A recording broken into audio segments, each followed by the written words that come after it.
Kareem Abad. Dear colleagues in my department, professors and associate professors, assistant professors, my dear students and other colleagues in the university. Assalamu alaikum wa rahmatullahi wa barakatuh. I welcome all of you for this very important webinar, which is in fact in line with one of the important dimensions of our university, Islamization and relevantization of Islamic sciences. In view of this, we have come up with this webinar, and the topic is very clear to us. Inshallah, today our speakers will speak on the topic of Imam Ghazali and his contributions in the area of Usuluddin and Sufism. We have requested our most senior staff member of the department, Professor Dr. Muhammad Azam, to be the moderator for this session. Alhamdulillah, he is with us. I welcome him and I thank him to be the moderator for this session.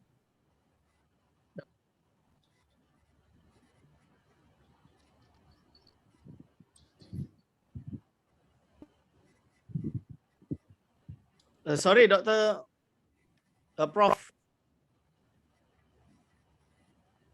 Prof. Mumtaz, unmute your microphone.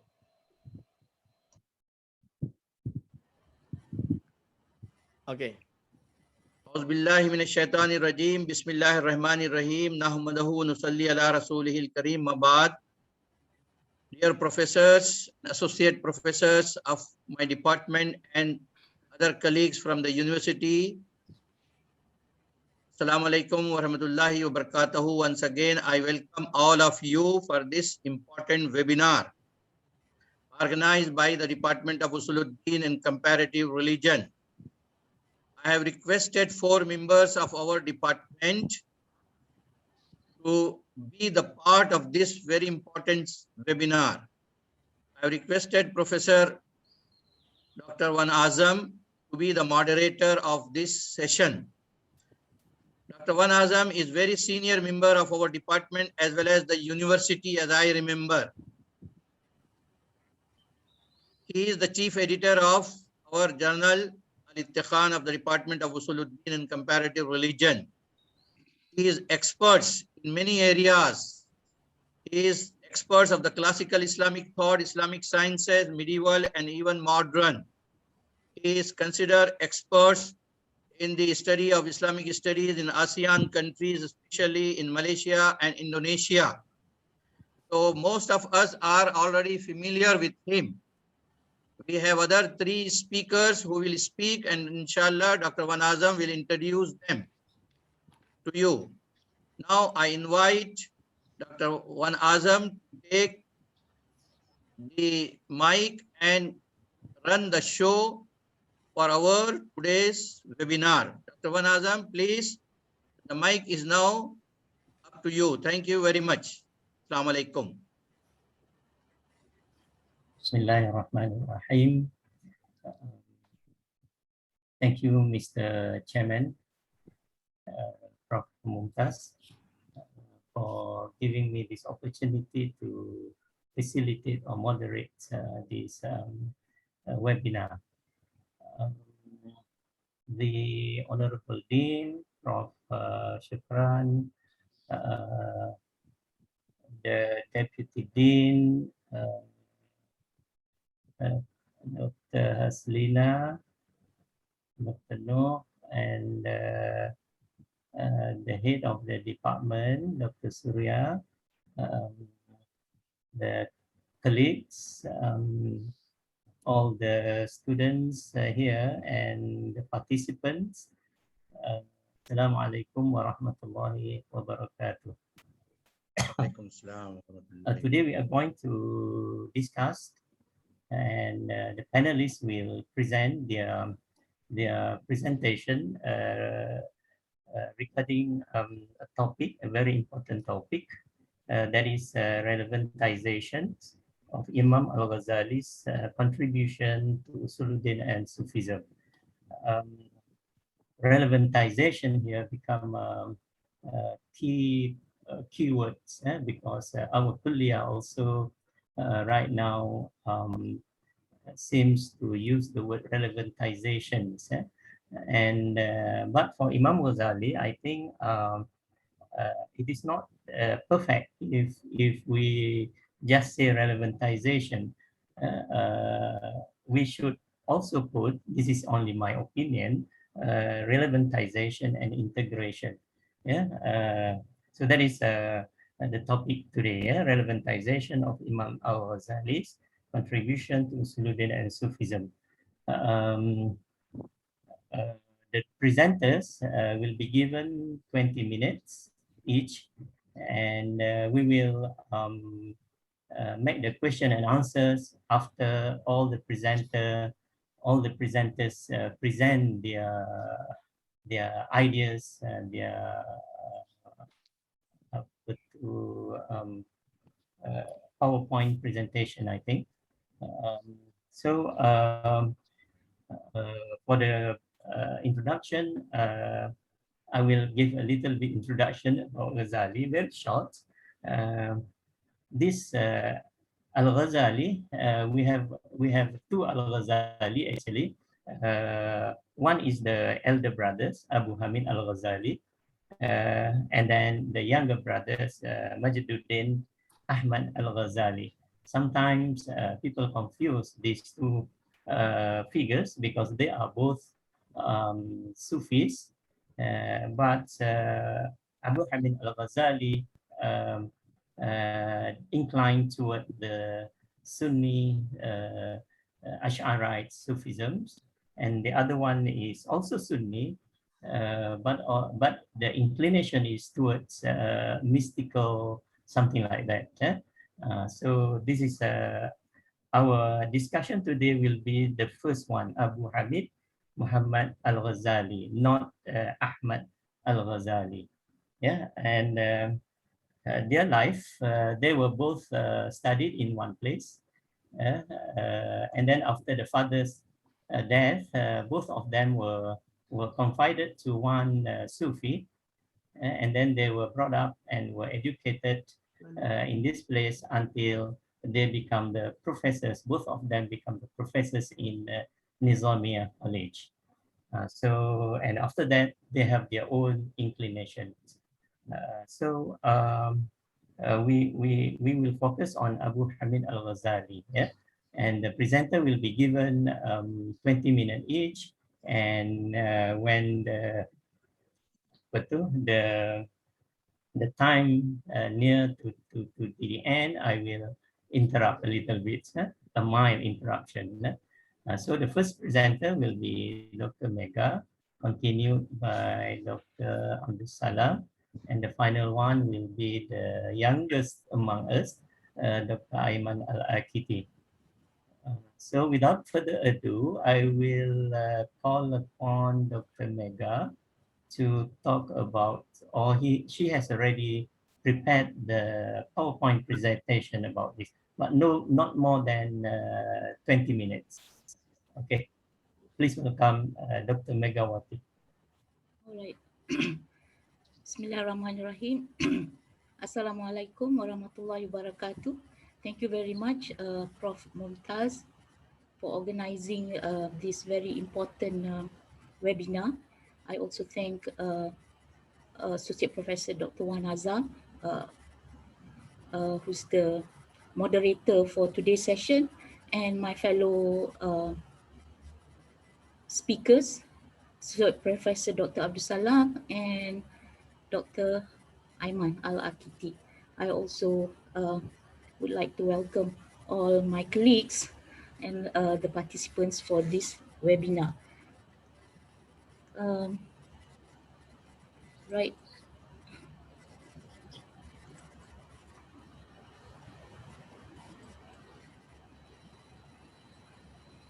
Can you see the slide? Yes, yes, we are able to see. Is it big enough? Yes, yes. All right. That way. Alhamdulillah. So the theme of the conference is relevantization of Imam Al-Ghazali's contribution to Usuluddin and Sufism. And Dr. Wan Azam rightly said that it should be integration. Also, integration should also be included. And Alhamdulillah, I have included basically this presentation is also about his integration. So specifically, I chose the topic of Al-Ghazali and the contemporary environmental crisis and movement. So the objectives of my presentation, to make relevant Al-Ghazali's teachings in the contemporary context and or in contemporary times, and the chosen issues, the environmental crisis and movement. So what were the reasons that made me undertake this study? Is first, there was a student who asked me, should we as Muslims participate in the movement? Since at that time in KL, there were some NGOs were carrying out a rally and no plastic campaign. And she also asked, what should our position be as Muslims in relation to the movement, and how should we act on this environmental crisis? And then the two other reasons. One is that I thought this very important question because it is the most acute crisis facing humankind right now. And the third point is that being an academic in Usuluddin, all right, Department of Usuluddin and Comparative Religion and the Kuliah of Islamic Revealed Knowledge and Heritage, I thought that I should draw from our own Islamic intellectual tradition to answer this very important question posed by my student.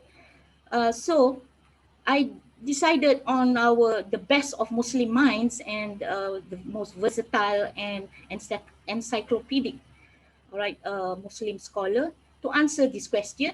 And of course, the question is, I chose him also because he evaluated the different schools of Islamic thought or the trends of thought during his time. And basically, this is what we are wanting to do. So, and then last, I would apply his epistemological views on the environmental movement so that contemporary Muslims, like the student, can view and act on it properly and correctly. So I have, I had the difficult time to choose all the beautiful pictures of our environment. And I've, during the presentation, I've interspersed them with words, with pictures, also to remind us to take care and conserve our environment and our planet Earth. This is another picture of the desert. All right, so the environmental crisis. I thought I should give a brief introduction because we've been hearing a lot on the environmental crisis, but we are not so well versed about it. I'm not going to go on a very detailed discussion, just some working knowledge on it. So environmental crisis and is studied under environmental ethics and environmental ethics. It's a branch of philosophy, and this environmental ethics falls within the framework of modern science and various philosophies. It encompasses social, political, technological, and economic aspects. So the issues and problems are divided into these broad areas. I've just mentioned just a few here. For example, climate change, ozone depletion, deforestation, biodiversity loss. And others, which include the political, economic, and social problems are population growth, urbanization, poverty, disease, like what we are facing now, food and energy insecurity. And it also includes natural disasters. But which may or may not be caused, be part of the environmental crisis, because they are natural disasters. But now they are slowly saying that even natural disasters, all right, the caused, all right, by the problems of in they are considered as problems in the environmental crisis. Okay, this is the ugly side, very ugly side, the CO2 emission, all right, polluting the clean air. So the environmental movement. So this environmental movement, all right, they are the philosophical, social, and political movements, all right, and it began basically in the late 19th century with the goal of addressing and solving the environmental issues, and the goal take care of the welfare of the environment, which includes protecting and conserving the Earth's ecosystem. They advocate sustainable management of resources and governance of the environment through public policy as well as individual attitude and behavior. For example, protest actions, public education, and media campaigns. They set public examples to increase awareness and sensitivity to environmental issues. All right, includes recycling, green consumerism. Also, they go into politics, electoral strategies. So in the 1960s, all right, they included eco-theology, basically the religious groups. And there was increasing advocacy and activism from religious groups, including the Muslims in the 1970s. But the Muslims, of course, slow, and but now they are gaining momentum. So basically, this is a picture of the environmental movement, protests and rallies, and usually by the young. So, okay, this is the most important part, all right, of our presentation, which is Al-Ghazali, Imam Al-Ghazali's epistemological evaluation. So the method that we use is that we examine his evaluation in his book, Al-Munkim min Ad-Dalal, which is Deliverance from Error. And then we make inferences from his views and conclusions on the environmental movement, the contemporary environmental movement. So in this work, Al-Ghazali writes about his search for sure and certain knowledge, or al-ilm al-yaqini, and he evaluated the different modes of knowledge and the different groups of seekers of truth.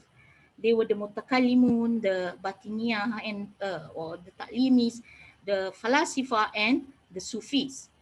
So Al-Ghazali's evaluation of philosophy, all right, he says it's a mixture of truths and errors. And the problem is how to extract the truth from the errors in their teachings. So Al-Ghazali's evaluation of moral sciences, all right, he evaluated philosophy in general. He divided into the divisions: logic, mathematics, natural sciences, political science. But we took the moral sciences or the ethics because it's related to the environmental movement, which is under environmental ethics. So, and he says this evaluation of the moral sciences in philosophy, whether to accept or to reject their teachings. So, and he says from the mixture of this truth and error, all right, or the mixture of the philosophical teachings on ethics, he presented two evils. These are the words he used, all right, the two evils. So one is total rejection of their teachings, all right, and the second is total acceptance of the philosophers' ethical teachings. So he says both are wrong positions and their consequences are serious. So let's look at total rejection.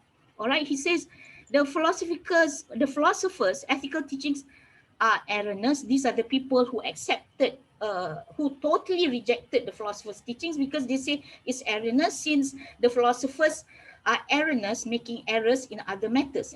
But Imam Al-Ghazali said these are the weak-minded people. All right. Then he says that you must not know the truth by people, but you must know the truth itself and then know the people by the truth. All right. Then only you know the adherence from the truth itself. And he says these are the intelligent people. So he says this is very important because you are attentive to truth, since truth is often mixed with error. And this is very important nowadays, all right, with all the different sciences and ideologies. that pervasive, all right? And of course, in relation to our kuliah, human sciences, they have to study sociology, psychology, and all other the sciences. So he says that there's no grounds to reject, all right, the philosopher's teachings if validation by reason does not contradict Quran and Sunnah and teachings of Sufis, because the philosophers, all right, they did include the Quran and the Sunnah, the teachings from the Quran and Sunnah, and also Sufis. And we know that for Imam Al-Ghazali, he says this is the authentic knowledge. He says, that because they are true, they are derived from Quran and Sunnah. So, and he says the harm in this, all right, is that if we totally reject the teachings of Al-Ghazali, the teachings of the philosophers on the moral sciences, he says we forego much of the truth. If we neglect the truth, then we forego much of the truth, allow those people in error, meaning the philosophers who mix their teachings, to take possession of the truth from us, he says. All right, here mixture, because we know that the Muslim philosophers mix Islamic teachings with Greek philosophy. All right, so but there are truths also in Greek philosophy. So that is in relation to total rejection. So total acceptance. Philosophers' teachings, which include true teachings, also contain their errors, but since people approve of their teachings, so they are acceptable and have good opinion of them. So this is the other side of the story, since the philosophers' teachings are true, so they fully accept the philosophers' teachings, everything, and they have a good opinion of them. So Al-Ghazali wants the ordinary people, but he's not warning the good scholar against studying the philosopher's works. And he gives the parallel of this, you warn the new swimmer from swimming in the deep sea, but you don't warn and not allow the experienced swimmer from swimming in the deep sea. All right, because he says that the experienced swimmer, because here the good scholar is the one who has the expertise, the discernment, all right, to know which are the truth and which are the false teachings. And he said you cannot withhold the teachings for those who need them. All right, so for example, the antidote from the snake poison, all right, for example, the snake charmer take the antidote or the medicine from the poison itself, and there will be people who need the antidote. So you cannot, he is saying that you cannot remove that need from them. All right, so the need of the scholars who need to study, and and like he says, okay, you don't stop those who have the expertise, all right, or who have a need for studying, but for the works of the philosophers, but for the ordinary people, he warns against them reading on their own without the good scholars. All right, so okay, that's total, just now total rejection, total acceptance. Okay, now Al-Ghazali's framework and method. So first we derive the principles, all right? He says follow the truth, not people. And he says that you take the truth from the philosophers' teachings.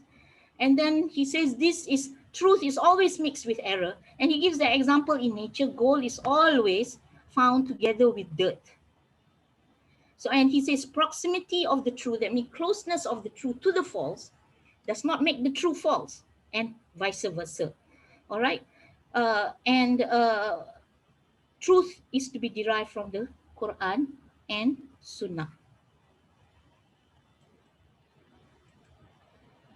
Okay, the specific application of this is that we evaluate the environmental movement's principles, goals, and methods from the Islamic perspective. This is Al-Ghazali's framework. And so he says Muslim scholars and environmentalists, all right, should know the Quranic doctrines on the environment first. So those are the truths. Then discern, all right, distinguish the true and false elements of the current movement to either accept or reject them. And then to act act to solve the crisis based on the Islamic worldview.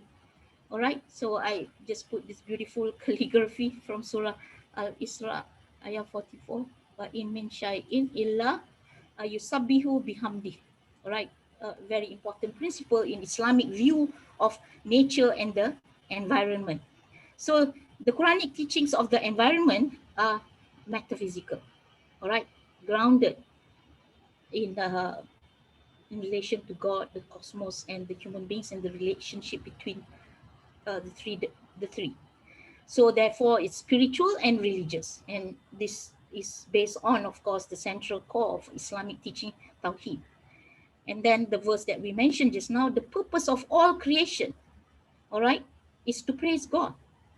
And all individual constituents of the earth are considered as signs or ayat of Allah Ta'ala. And then the principle of balance and harmony, the mizan. Nature is the totality of mutually complementary elements, each with the role and function for functioning of the earth, and they are based on mutual dependence and support.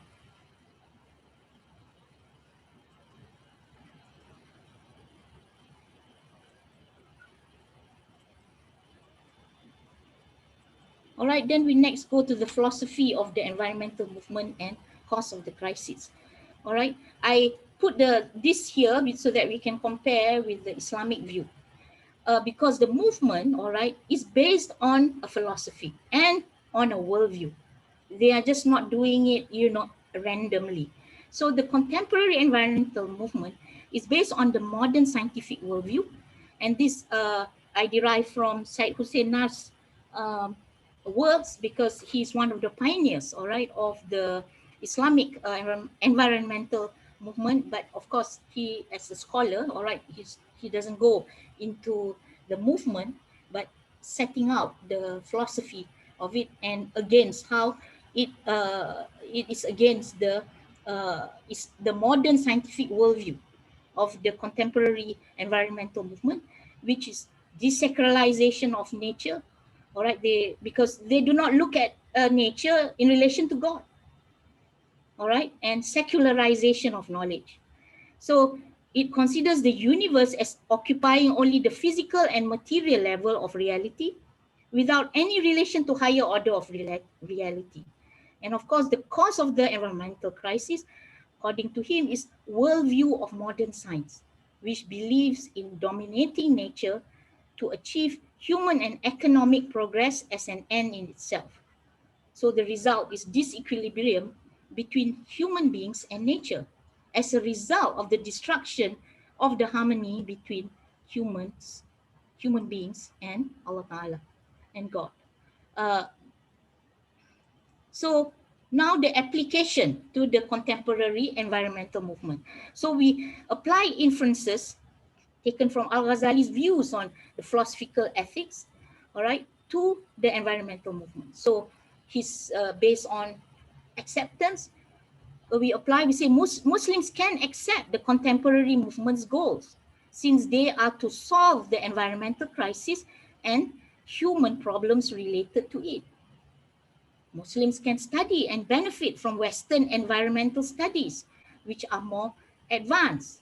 All right, we know that there's studies on pollution, on the ecosystem, and all that are more advanced than the Muslim environmentalists and scientists. And then third, in terms of practical strategies and approaches of the movement, for example, the advocacy, the activism, they are acceptable if they do not transgress the Sharia.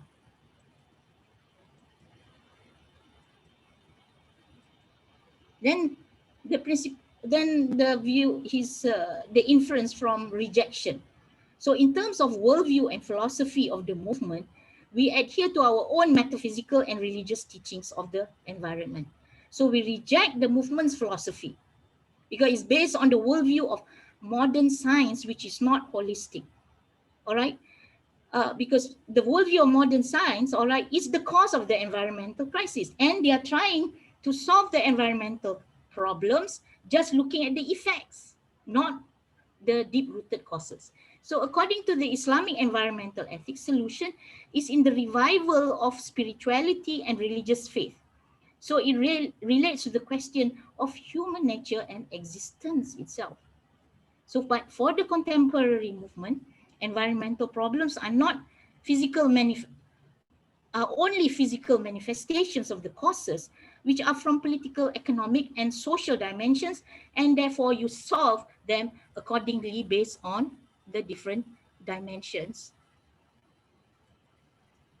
But, however, all right, during the crisis time, Muslims must work together with both religious and secular groups. All must work together to put out the fire of the burning house, which is our planet Earth. All right, this burning house. Mega, Yes. you have 5 minutes more. All right, yeah, inshallah, I can finish just 2 or 3 slides left. Thank you.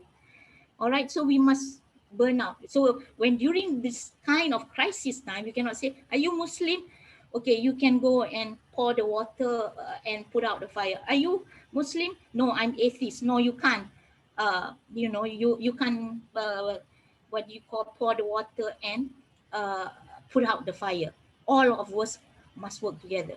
But, all right, beyond that, we must go beyond the environmental movement, is that to achieve full desired results, to avoid human and environmental destruction, we know that the modern Western, or the contemporary environmental movement cannot solve the problems, all right, because it's not based on a metaphysical, spiritual, and religious foundations.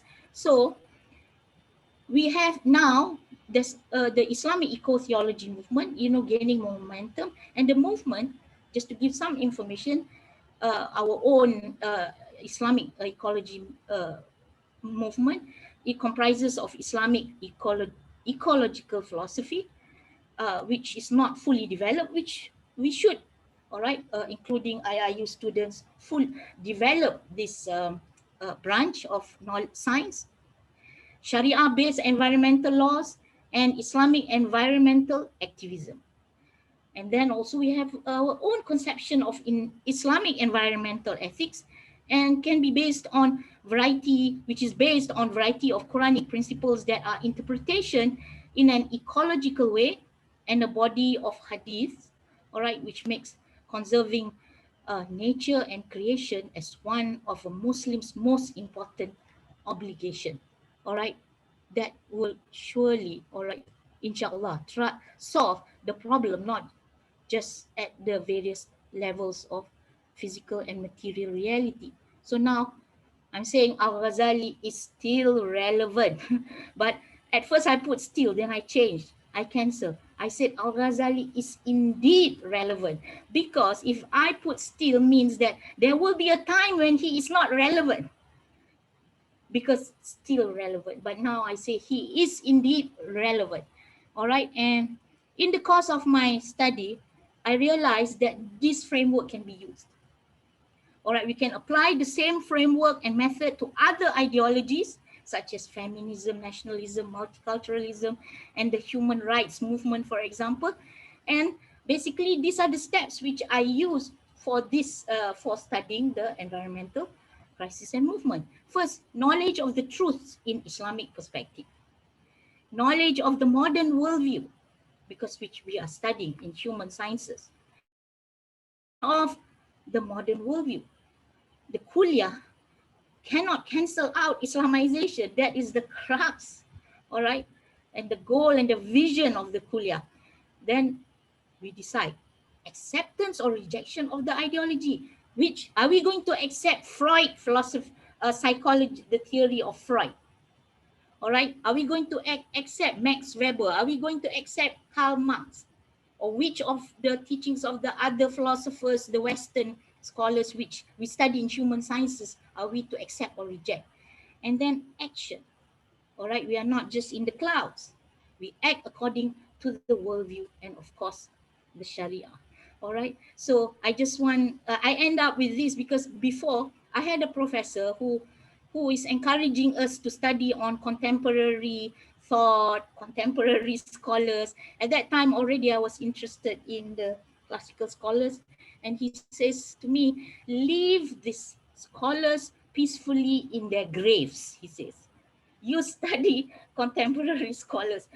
I after this study, I think I disagree with him. We should keep Al-Ghazali and all the other past scholars of our Islamic intellectual tradition in our classrooms.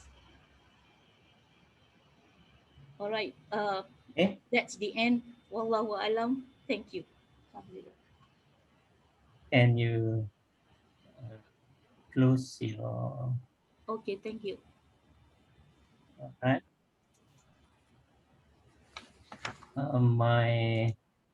My camera doesn't work. I don't know why. What happened? Anyway, we go to the second. I do not want to. Yeah. Boleh tanya soalan dulu ke? No. After this, after all the After presenters. lupa semua. Tak apa lupa. That is all right. I mean, as we have already made the agreement that the question will go at the end. Okay lah. So we go to the second presenter, Dr. Abdul Salam. Perhaps Dr. Abdul Salam can relate a little bit the terminology, relevantization and integration, from which part of what are the terminologies used by Imam Al-Ghazali to show that the relevantization and integration in his writing, and just a little bit. So please welcome Dr. Abdul Salam. You also have 20 minutes. Okay. Bismillahirrahmanirrahim. Alhamdulillah rabbil alamin wassalatu wassalamu ala asyrafil anbiya wal mursalin wa ala alihi wa sahbihi ajma'in. Can you see the PowerPoint there? Yes, we are able to see. Okay, thank you very much, Prof. Prof. Dr. Mumtaz, as the chairman of our seminar committee, our head of the department, Dr. Nusuria, and Dean, Deputy Dean, our moderator, Dr. Associate Professor Dr. Wan Azam, and my fellow panelists, Dr. Megawati and Dr. Aiman, colleague, and then the participant, brother and sister. My topic will be a general survey on the relevantization of Imam Al-Ghazali contribution to Usuluddin and Sufism. Compared to Dr. Megawati, she already applied the thought of Imam Al-Ghazali, combined together with many others, to the environmental crisis that we face. Maybe the most important one is the pandemic, how to solve the problem of COVID-19. So that's maybe another, maybe Dr. Aiman could touch. So my paper or my discussion will focus on the 7 important subtopic, consists of introductions, basic framework of Islam, knowledge and Islamic discipline, understanding the term of relevantizations. Of course, with the red one means that it's not English. Imam Al-Ghazali also not English. Imam Al-Ghazali contribution to Usuluddin and Sufism. So I ask the question: is his contribution worth knowing? So as Dr. Megawati already gave the answer just now, yes, Al-Ghazali is relevant to everybody. The number 5 there, what difference does Al-Ghazali make to Usuluddin and Sufism? And the last discussion will be on to what extent, or I can say, how does his contribution to Usuluddin and Sufism matters in the life of students, academic, and society today? So that's maybe we come to the some some principle that may be also highlighted by Dr. Megawati just now. And the last one is conclusions. So I will go one by one. I did not put everything in the PowerPoint. So when we talk about introduction, first I introduce with Imam Al-Ghazali. I think Dr. Wan Azam already introduced a little bit about him. He and his brother Ahmad. So we have here Muhammad and Ahmad. Muhammad is the elder brother and Ahmad is the younger brother. So Imam Al-Ghazali full name is that with the title of Abu Hamid. Muhammad ibn Muhammad Tawus Ahmad At-Tusi Al-Shafi'i Al-Ghazali or Al-Ghazali with 2Z. So the scholar already discussed that this why one Z or 2Z. So we can further refer to many articles right now. So he's the most, for me, is the most prominent figures in the history of Islamic thought. His eminent career as Islamic jurists, theologians, Sufi can stand alongside of the four great Imam of Sunni Islam.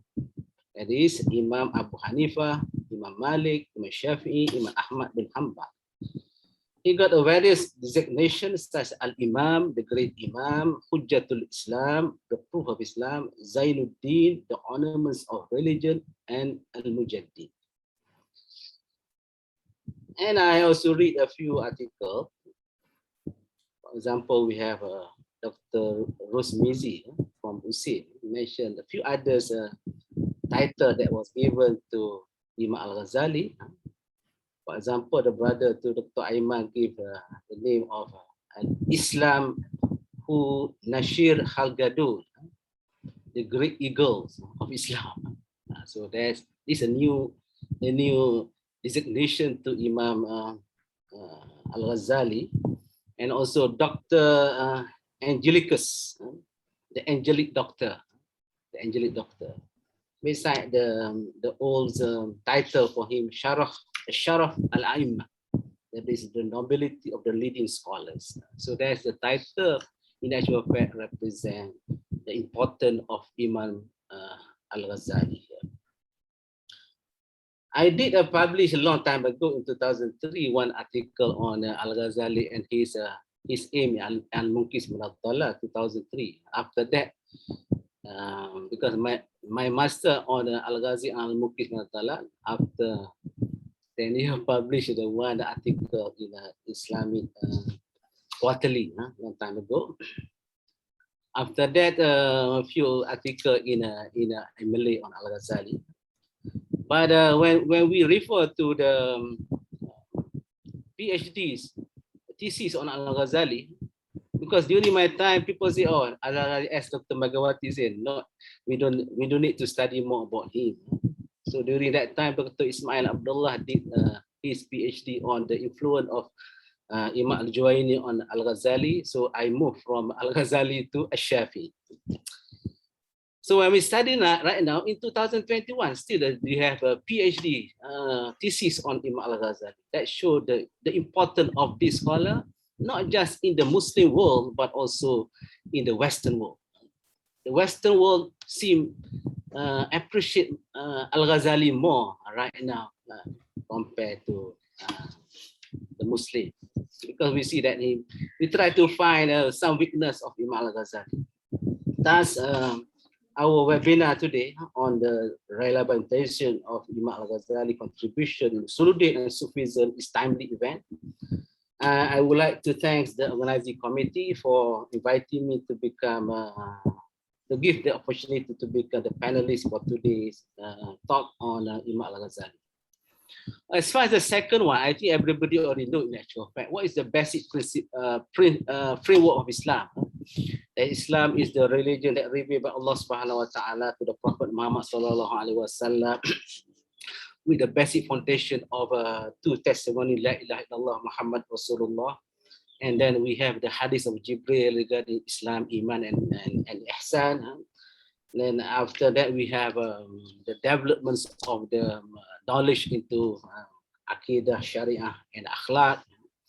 And of course, with the da'wah of the Prophet Muhammad sallallahu alaihi wasallam, and also continued by Christians, and also by many of Muslim scholars later on, we can find that the message of Islam reached to the whole world, roughly. So if we refer to in Islam, we have in terms of knowledge, Islam see knowledge in terms of full of comprehensive, integrated in nature. It's divided roughly into two disciplines, that is Islamic revealed knowledge and the human sciences. As far as Islamic revealed knowledge, we have Usuluddin, we have Tafsir, Hadith, Fiqh, and Sufi and Sufism. As far as human sciences, or sometimes we call it intellectual sciences, or we sometimes call philosophical knowledge. Al-Ghazali, as Dr. Megawati already explained to us, a lot of philosophical knowledge that cover the whole of university, in actual fact. So how Islam see knowledge in terms of comprehensive and integrated one. And from here, you can find that by learning all this knowledge, we can become the insan salih, the good man, and muttaqi, insan kamil, sometimes quote unquote. And also right now we have insan sejahtera in our university. The new framework for academic framework. So beside that, besides having the knowledge, we should become the leaders in this world. I think what Al-Ghazali aim is that everybody should become the leaders, and we should lead not just ourselves, but others. So if you look at the epistemology of Islamic discipline, you can find that I think the most easiest one is that if you refer to the An-Nasafi, that An-Nasafi say that knowledge is possible, and if it's possible, how to get a knowledge? We get a knowledge through sound senses, we get a knowledge through report, and we get knowledge through the reason. If you refer to Al-Ghazali in Al-Iqtisad fil I'tiqad, he further clarified into 6 important ways of knowing things. So so we can say in general, as far as Aqidah or as Usuluddin is concerned, give you the whole picture of what knowledge all about. That's why I think Al-Ghazali is still relevant right now. When I ask my students, what is the source of knowledge? They say Quran, Sunnah, and then Ijma, and then Qiyas. I say this is in a department of fiqh and usul fiqh. But in our department, we say that how you get knowledge, you get knowledge through sound senses, you get knowledge through report, and you get knowledge through the use of the reason. So that detailed one, I think we need to discuss further.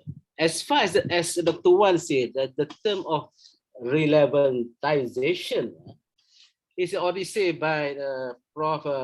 Ibrahim, Professor Zain, that the one that introduced this term is that Professor Muhammad Kamal Hassan, our Chancellor Professor Muhammad Kamal Hassan, born in 1942, a distinguished professor and a former rector of our university. He introduced this term in 2010, according to Prof. Mumtaz Ali, 2010. So it's still, for me, it's still new and still debatable as far as the term itself. In general, Prof. Kamal would like to intend to show the relevance of Islamic discipline in the modern context and the contemporary world, and the process of making them relevant is conceptualized the concept of relevantizations. Professor Abdul Salam, if you have any slide, please show us. No, I don't have. I did not show to you. Okay. If you want, I can show what we call it, the paper. Okay. Huh? Sorry, go ahead. I just give the subtopic there. The subtopic, that's number 3 there on the relevantization.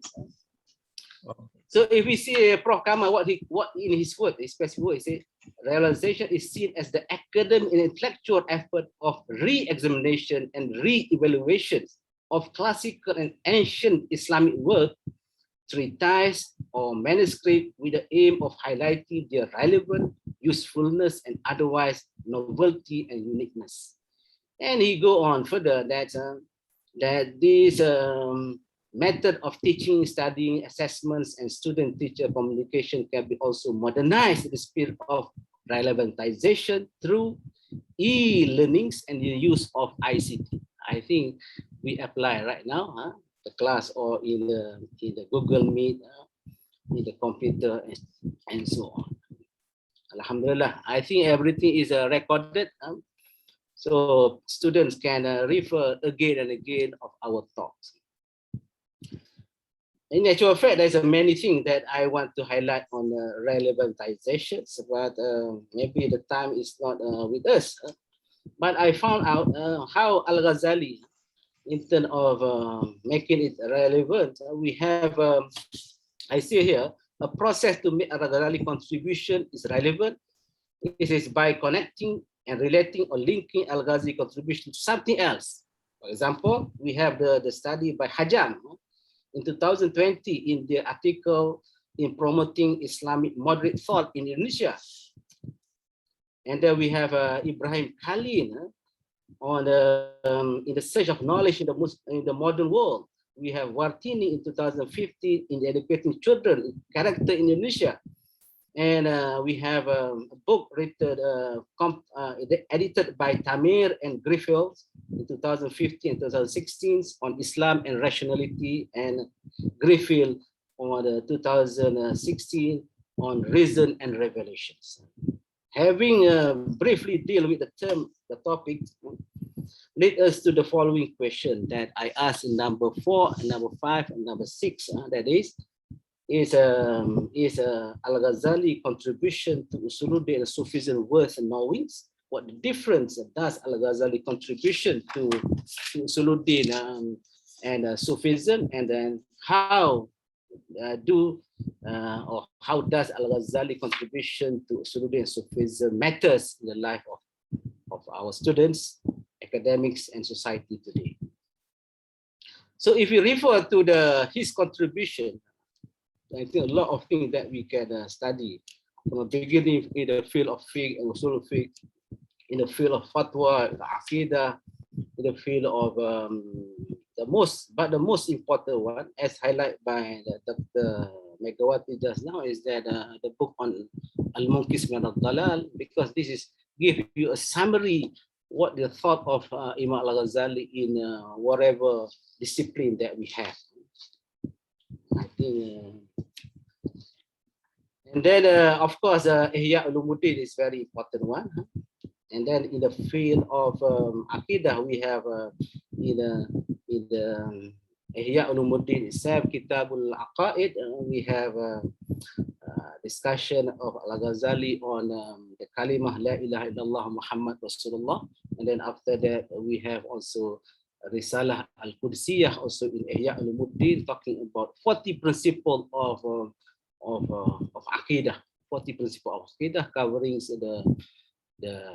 the knowledge about the essence of Allah subhanahu wa ta'ala consists of 10 principles, the knowledge about the attribute of Allah subhanahu wa ta'ala, 10 principles, and then the knowledge about the action of Allah subhanahu wa ta'ala, 10 principles, and then beside that, Muhammad Rasulullah will cover the unseen matters, and also the most important one related to the political dimensions on Al-Ghazali, that if you read his work, you will get the correct understanding of what politics all about.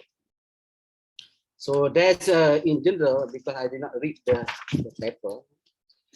And I would like to refer to the contemporary Malaysia as far as MQA is concerned. We have MQA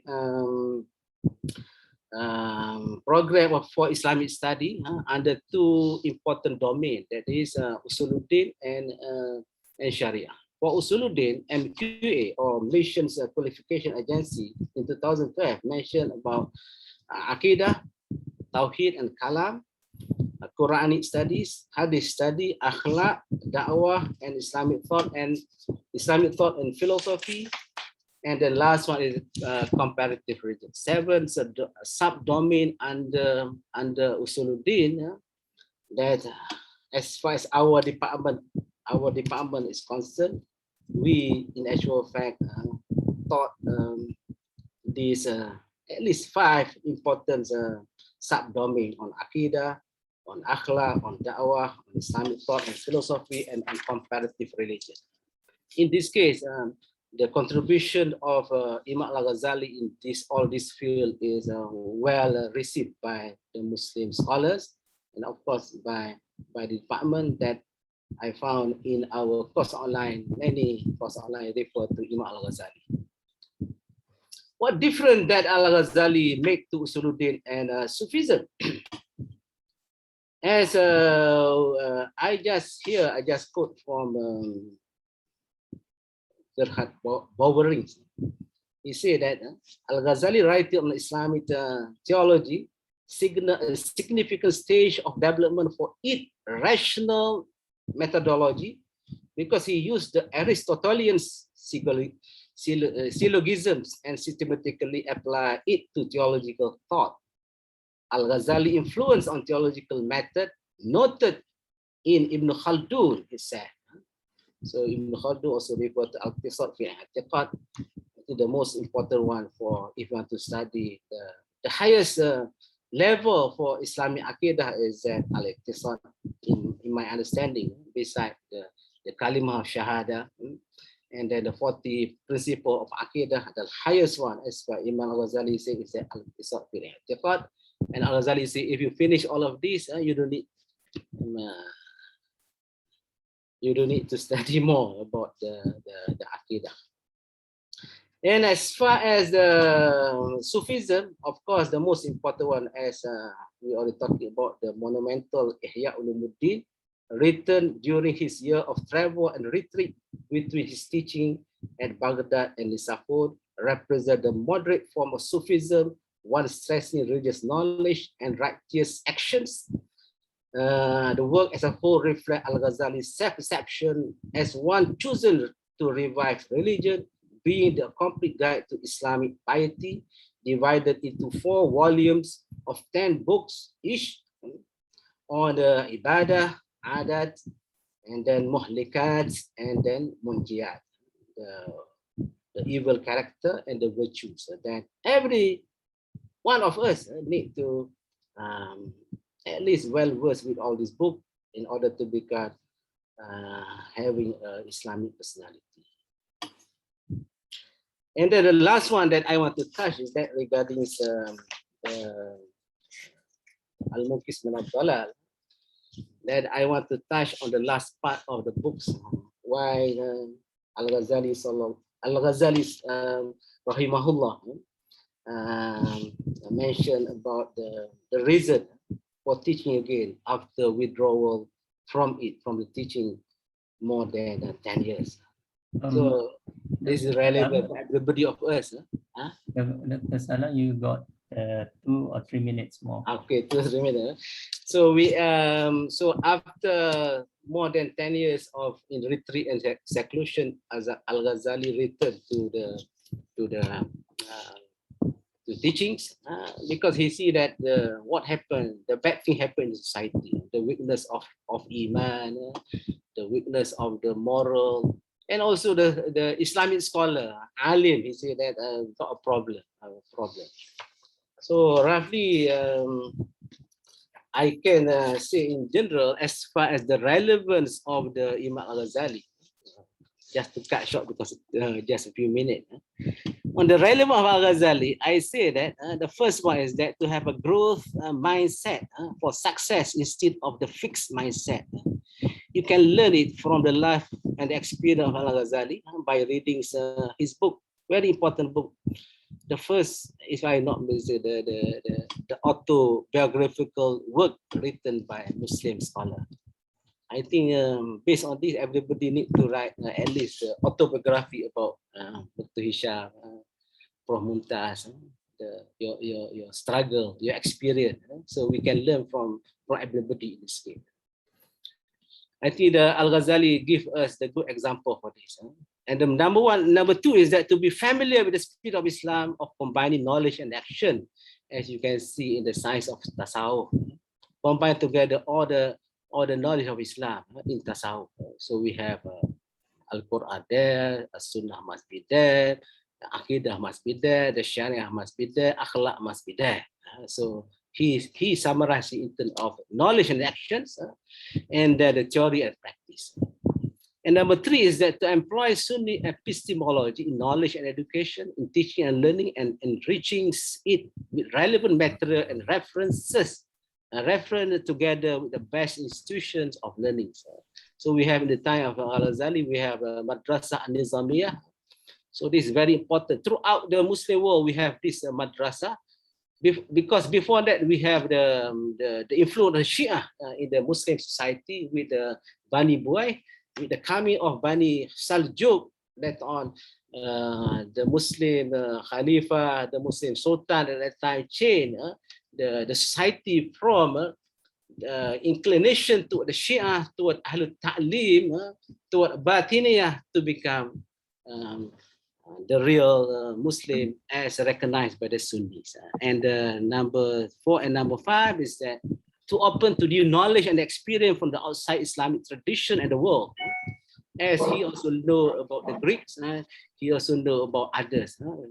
Hadith, say the so-called hadith, Utlubul Ilm Walau Bisin is mentioned in Ihya Ulumuddin. This hadith later on people attack Al-Ghazali because he thought this is not the hadith and so on. So we have to learn from other world, other tradition. China, now in the West, even in India, Japan, and so on. The last one is that this is the main important thing as far as Al-Ghazali is concerned, is that we have to aim to arrive at happiness in this world and the hereafter as a goal of life. As I think reflect in the ayah of the Quran, that Allah says, Rabbana atina fid dunya hasanah fil akhirati hasanah wa qina adzaban nar. And the last one is that no conclusion here, but I think I can read to you the poetry of Tun Abdullah Badawi, just part of it. There's Abdullah Badawi in 2004 talk about his search for the good scholars of Islam. He searched that aku cari mana Al-Ghazali, mana dia Al-Ghazali, aku cari mana dia Syafi'i. This poetry is entitled Ku Cari Damai Abadi. So you can Google in the internet, you can find the poetry, sajak written by Tun Abdullah Badawi, the former Prime Minister of Malaysia. That he talking about, I'm looking for where Al-Ghazali is. I'm looking for where Ash-Shafi'i is. So I think the departments are well equipped with these traditions. I think we can, if we can have the new generation of Shafi'i and new generation of Al-Ghazali in our student development. That I think that's all for my presentation. Thank you very much for your for everything. Wabillahi taufiq wal hidayah. Wassalamualaikum warahmatullahi wabarakatuh. Thank you very much, Dr. Abdul Salam. My camera is still not working. I don't know why. It's still not working. But anyway, we go to the third presenter. Dr. Aiman.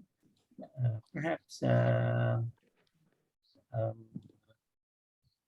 Dr. Aiman can put in a little bit discussion on the term ihya, which Al-Ghazali used in Ihya Ulumuddin.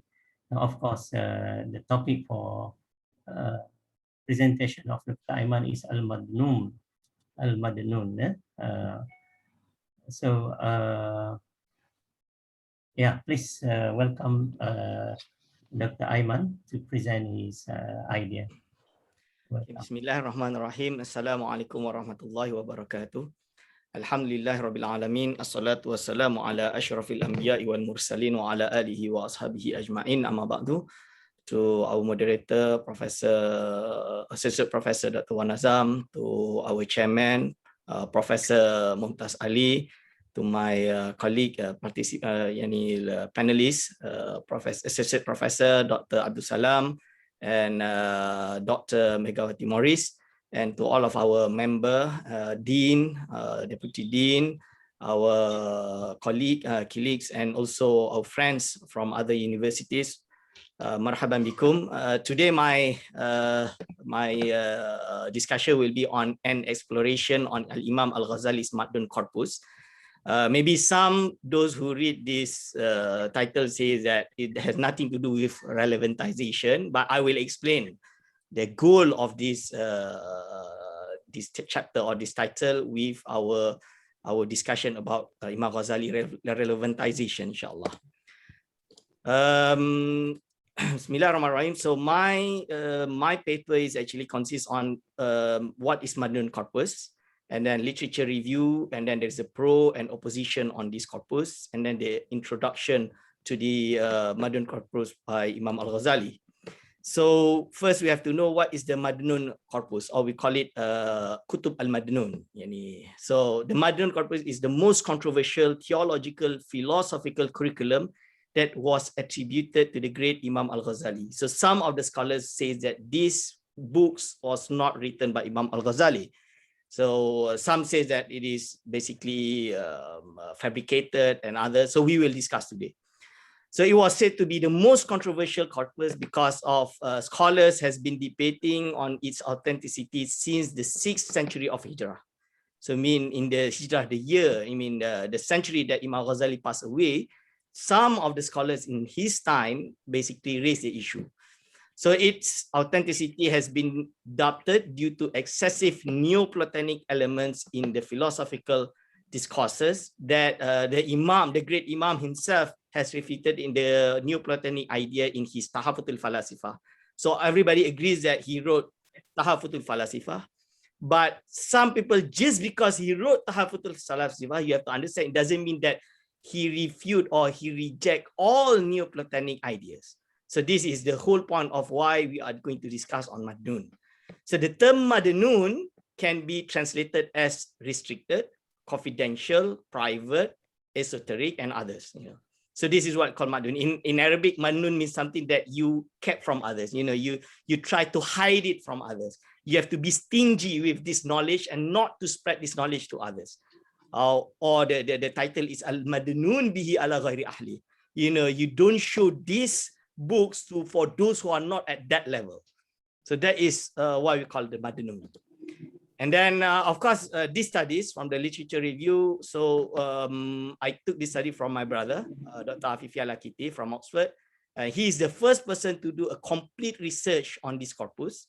And then he did this research for his DPhil thesis at the University of Oxford in 2007 with the title The Madnun of Al-Ghazali, a critical edition of the unpublished major Madnun. So we will discuss about that later, with discussion of his restricted philosophical corpus.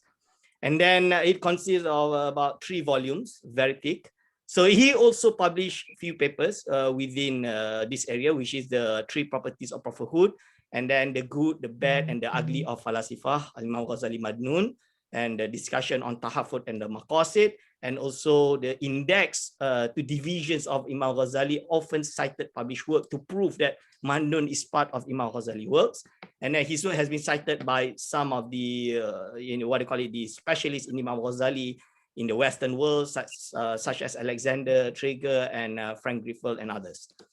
And then this is his thesis that I have the copy, still not yet published, but soon will be published under OUP, Oxford University Press. So Imam Al-Ghazali, so the supporters of Madnun Corpus is basically Imam Ahmad Al-Ghazali, which is his brother, that had already been mentioned by Prof. Wan Azam, Ain Qudat Al-Hamdani, and then Zainuddin Ibn Sahlan Asawi, and others. All of this is the list that supports and agree that with what Imam Ghazali brought in his Madnun bihi ala ghairi ahli. And then one of so I added here Syekh Abdul Samad Al-Falimbani. So this one I added because I made the research. And then Sulaiman Dunia, one of the what they call it, the mutakhasisin in Imam Al-Ghazali from Al-Azhar from Egypt, and Alexander Traeger is the latest. And the opponents, for example, Ibn Rushd, even though he agrees with Madnun that written by Imam Al-Ghazali, but of course he refuted Imam Al-Ghazali. Ibn Taymiyyah also said that Madnun written by Imam Al-Ghazali, but he refuted Imam Al-Ghazali. And then Abu Bakr Al-Kisi. And then this is the oppositions, means those who doesn't agree that basically he just said that Al-Madnun is not written by Imam Al-Ghazali. So Kamaluddin Shairazuri is the one who lived in his time. I mean, not in his time, but in his century, which is the 6th century. And then Ibn Salah. Ibn Salah never actually read the Imam Al-Ghazali Madnun Corpus, but just because he hears that Madnun Corpus consists some of Neoplatonic ideas, so he says that this is not written by Imam Al-Ghazali. And then Imam Tajuddin As-Subki quote Imam Ibn Salah and says that it is not written by Imam Ghazali. And then we have this contemporary controversy, which is from Montgomery Ward, and Lazaro Yafeh, which is his students, also say that this because Imam Ghazali, accused Falasifah to be blasphemy and others, so it is not written by Imam Ghazali. And then the latest is one of our teachers, which is Professor Dr. Said Fuda. Dr. Said Fuda, where he wrote about 50 pages criticizing Al-Madnun bihi ala ghairi ahlih. But I will say that he only read 1 or 2 texts here, so he hasn't researched all of the texts of the Madnun corpus. So his conclusion might be biased. And then my own teacher, which is Dr. Khalid Zari, before he also refuted Madnun is not written by Imam Ghazali. But after I had personal discussion with him, he might agree with me and agree with my brother and say that Madnun is part of Imam Ghazali because he himself hasn't read the whole corpus of Imam of Madnun. So how do we prove that Madnun is actually written by Imam Al-Ghazali? So basically we can look at the Arba'in fi Usuluddin, where Imam Ghazali, we know that Arba'in is his book, and nobody accused that Arba'in is not his book. So he said in this book, in the page of 54, where wa in aratta sarih al-ma'rifah. So I will not translate because I believe all of you know Arabic. So sarih al-ma'rifah bihaqa'iqi hadhihi al-aqidah min ghairi mujamjatin, mean without scattered, without putting some in other parts and some in the other chapter, but everything has been combined in one book. Wa muraqabah, and you don't have to search it to read it properly. Fala tusaddifhu, I mean you will not find it except illa fi ba'di kutubina al-madnun biha ala ghairi ahliha. So if you can see at this word, means Imam Ghazali is not saying Madnun only one book, like what has been understood by some of the scholars today, but it is kutub, and it's not only 2 books, because some scholars there's only 2 books, which is Al-Madnun that has been published in the Majmu' Rasail Imam Ghazali, and the other one is the Masail Ukhrawiyah or Mas'alati Taswiyah, but it is kutub, means it is plural, jama, and we know in Arabic when it is plural means 3 and above. So I will say that Al-Madnun is not 2, but is more than 2. So Madnun bihi ala ghairi ahliha. And then wa iyyaka an takhtarra wa tuhaddisa nafsaka bi ahliyatihi wa tashara ibba li talabihi fatastahdifu li mushahati bi sahri raddi. So he already said that if you are not in this category, and we have a 3 3 shurut for you to able to read this book. So if you are not part of it, so you don't read it, because when you read it, either you will be accused as blasphemy, or either you will be the person who's going to accuse people of kafir, for example, as considered as blasphemy. So that's why he said there is 3 rules. The first one, you have to be al-istiqlal fil ulum al-zahirah wa nailu rutbatil imamah fiha. So you must be very alim in the ilm al-zahir, the fiqh, the aqidah, the ilm ulum al-ala, the Arabic, the nahu, the saraf, and balaghah. And then as-saniyatu inqila'ul qalbi min ad-dunya bil kulliyah ba'da mahwil akhlaqid dhamimah kulliha minhu kama sayati fi usulil akhlaqid dhamimah. So you should not, by reading this, you still have the urge for the dunya, for the sake of money, for the sake of to be famous, to be, I want to be called as the alim. No, you have to be really, really cleansed from all of this niyah, from all of this intention. And then wasalisatu ayyakuna qad utiha laka sa'ada fi usulil fitrah bi qarihatin safiyah. So you must have the intelligence, your brain, you have to have this zakat. Usul al-fitrah means God have really created you that when you read, you will understand the rumus, because Imam Al-Ghazali said that he wrote these issues in many of his books with rumus, with this symbolism. So this is where some of the scholars, especially from Al-Azhar, has written ar-rumus in the Ibn al-Arabi. The symbolism, the concept, the theory of symbolism in the book of Imam Ibn Arabi, for example. And now we have Imam Al-Khazali also use the same thing. Okay, and then to prove it, the other place is the Jawahirul Quran, which is a part of Al-Arba'in Usuluddin, where Imam Al-Ghazali wrote Jawahirul Quran, and he said the same thing in this book, but he added, so what is this Madnun corpus about? So Madnun corpus is actually al-ilmu al-a'la al-ashraf, ilmu ma'rifatillah, because this knowledge is the most noblest knowledge in Islam, because it's about consists to know God. I mean, to know God, to know God in the concept of ilm al-ma'rifah. Okay, the ilm al-haqiqah and ma'rifah. So he explains, the stages where a'laha ilmu dhat, and then which many of people couldn't understand. La yahtamiluha aktharul afham. Yani walidhalika qila lahum tafakkaru fi khalqillah wa la tatafakkaru fi dhatillah. The famous hadith where we say that you don't think about the essence of God, but you think about the cosmological evidence, this alam where Allah SWT created it, then you know God. But he said that is for those who are of the awam, but for those who have the dhaka, the intelligence, then you see where Rasulullah SAW even said, A'udhu bika bi afwika min iqabika, which is mulahadhatul fi'li. A'udhu bika bi ridaka min sakhatika, which is mulahadhatul sifati. And then A'udhu bika minka means wahadhihi mulahadhatul dhat. And then this is where he said, "Falam yazal yataraqqa ila al-qurbi darajatan summa inda nihayah." Yani i'tarafa bil ajzi faqala la uhsi thana'an 'alayka anta kama asnaita ala nafsika. So wherever it is, you know that you are a man and Allah is God. So he created you, that you have to agree that he knows best. So we are nothing. The knowledge that I'm going to say is come from Allah, and it is nothing basically. Basically, everything is Allah subhanahu wa ta'ala. So where he explained the ilmu dhat, as-sifat wal af'al, and then he gave the same shurut in the Jawahirul Quran, and he stated here, wa haramun ala man yaqa'u dhalikal kitab biyadihi. It is haram for those that hasn't reached this shurut to ever read this book. It is haram.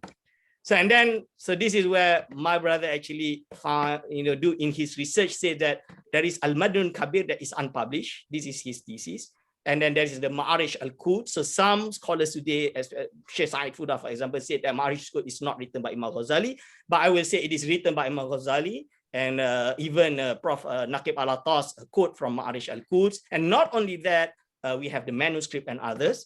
And then the tahbir on the tafsir of the dream, and the Ilkul Madnun, which is actually the Madnun that has been published in the Majmu' Rasail Al-Ghazali, and Masail Madnun, also the Madnun that has been published in Majmu' Rasail Al-Ghazali. And then we have the Mishkatul Anwar. So if you agree Mishkatul Anwar is written by Imam Ghazali, like Afifi, Abul A'la Afifi, for example, he quoted from the oldest manuscript, which was written 504th Hijri. So then this is part of Madnun, because there's a keyword saying that it is Madnun, and then Risalatun fil Itiqad, and the Arif, which is the Ma'arif al-Aqliyah. But I added the latest one, which is with the help of brother Zainul Abidin, which is Ajwibatul Ghazali and As'ilati Ibn al-Arabi. I mean Ibn al-Arabi al-Fasi, his student from Morocco, who actually wrote the tafsir of Ayatul Ahkam.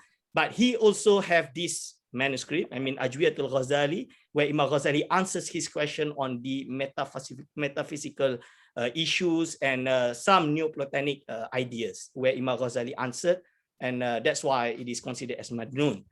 And then evidence of the authenticity of the Majnun Madnun, I will put from the codicological aspect and then philological evidence, comparison between Madnun Al-Ghazali and the Maqasidul Falasifa of Fizina, and then comparison made by Alexander Traeger and comparison on the prophetic or prophecies.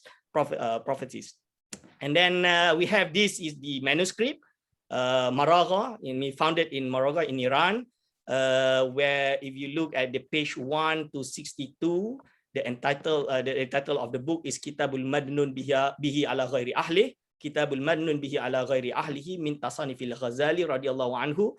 And then this book was written Tamma al-Kitab al-Madnun bihi ala ghairi ahlihi naskhan fil ashri al-awsat min dhil qa'dah sanata 97 min 597 Hijri, mean it is in the century of Imam Al-Ghazali. And then if you read that in the Majmu'ah, we have the Ilmul Laduni, Risalah Ilmul Laduni, which is also contributed to Imam Al-Ghazali. And we are considering this book also written by Imam Ghazali. Considered as Corpus Madnun. And then it was written in the Madinah of Maragha. The same year, the same year, and then at the end of the manuscript, it was written in the Madrasah Al-Mujahidiyah, which the madrasah that Qadi Qudat, Ain Qudat Al-Hamdani also teaches in this madrasah before he was executed.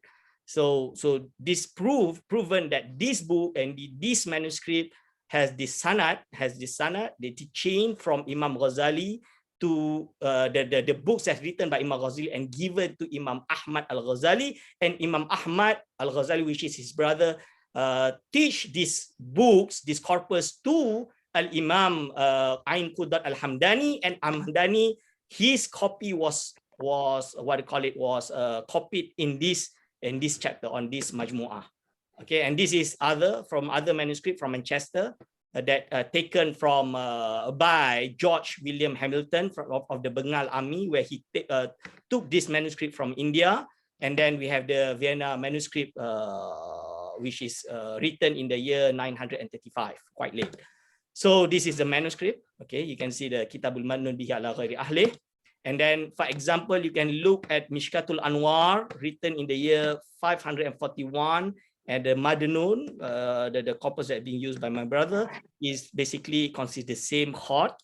Okay, and then from the philology evidence, we can prove that this written by Imam Ghazali, because the language is basically what the word have been used by Imam Ghazali in his book.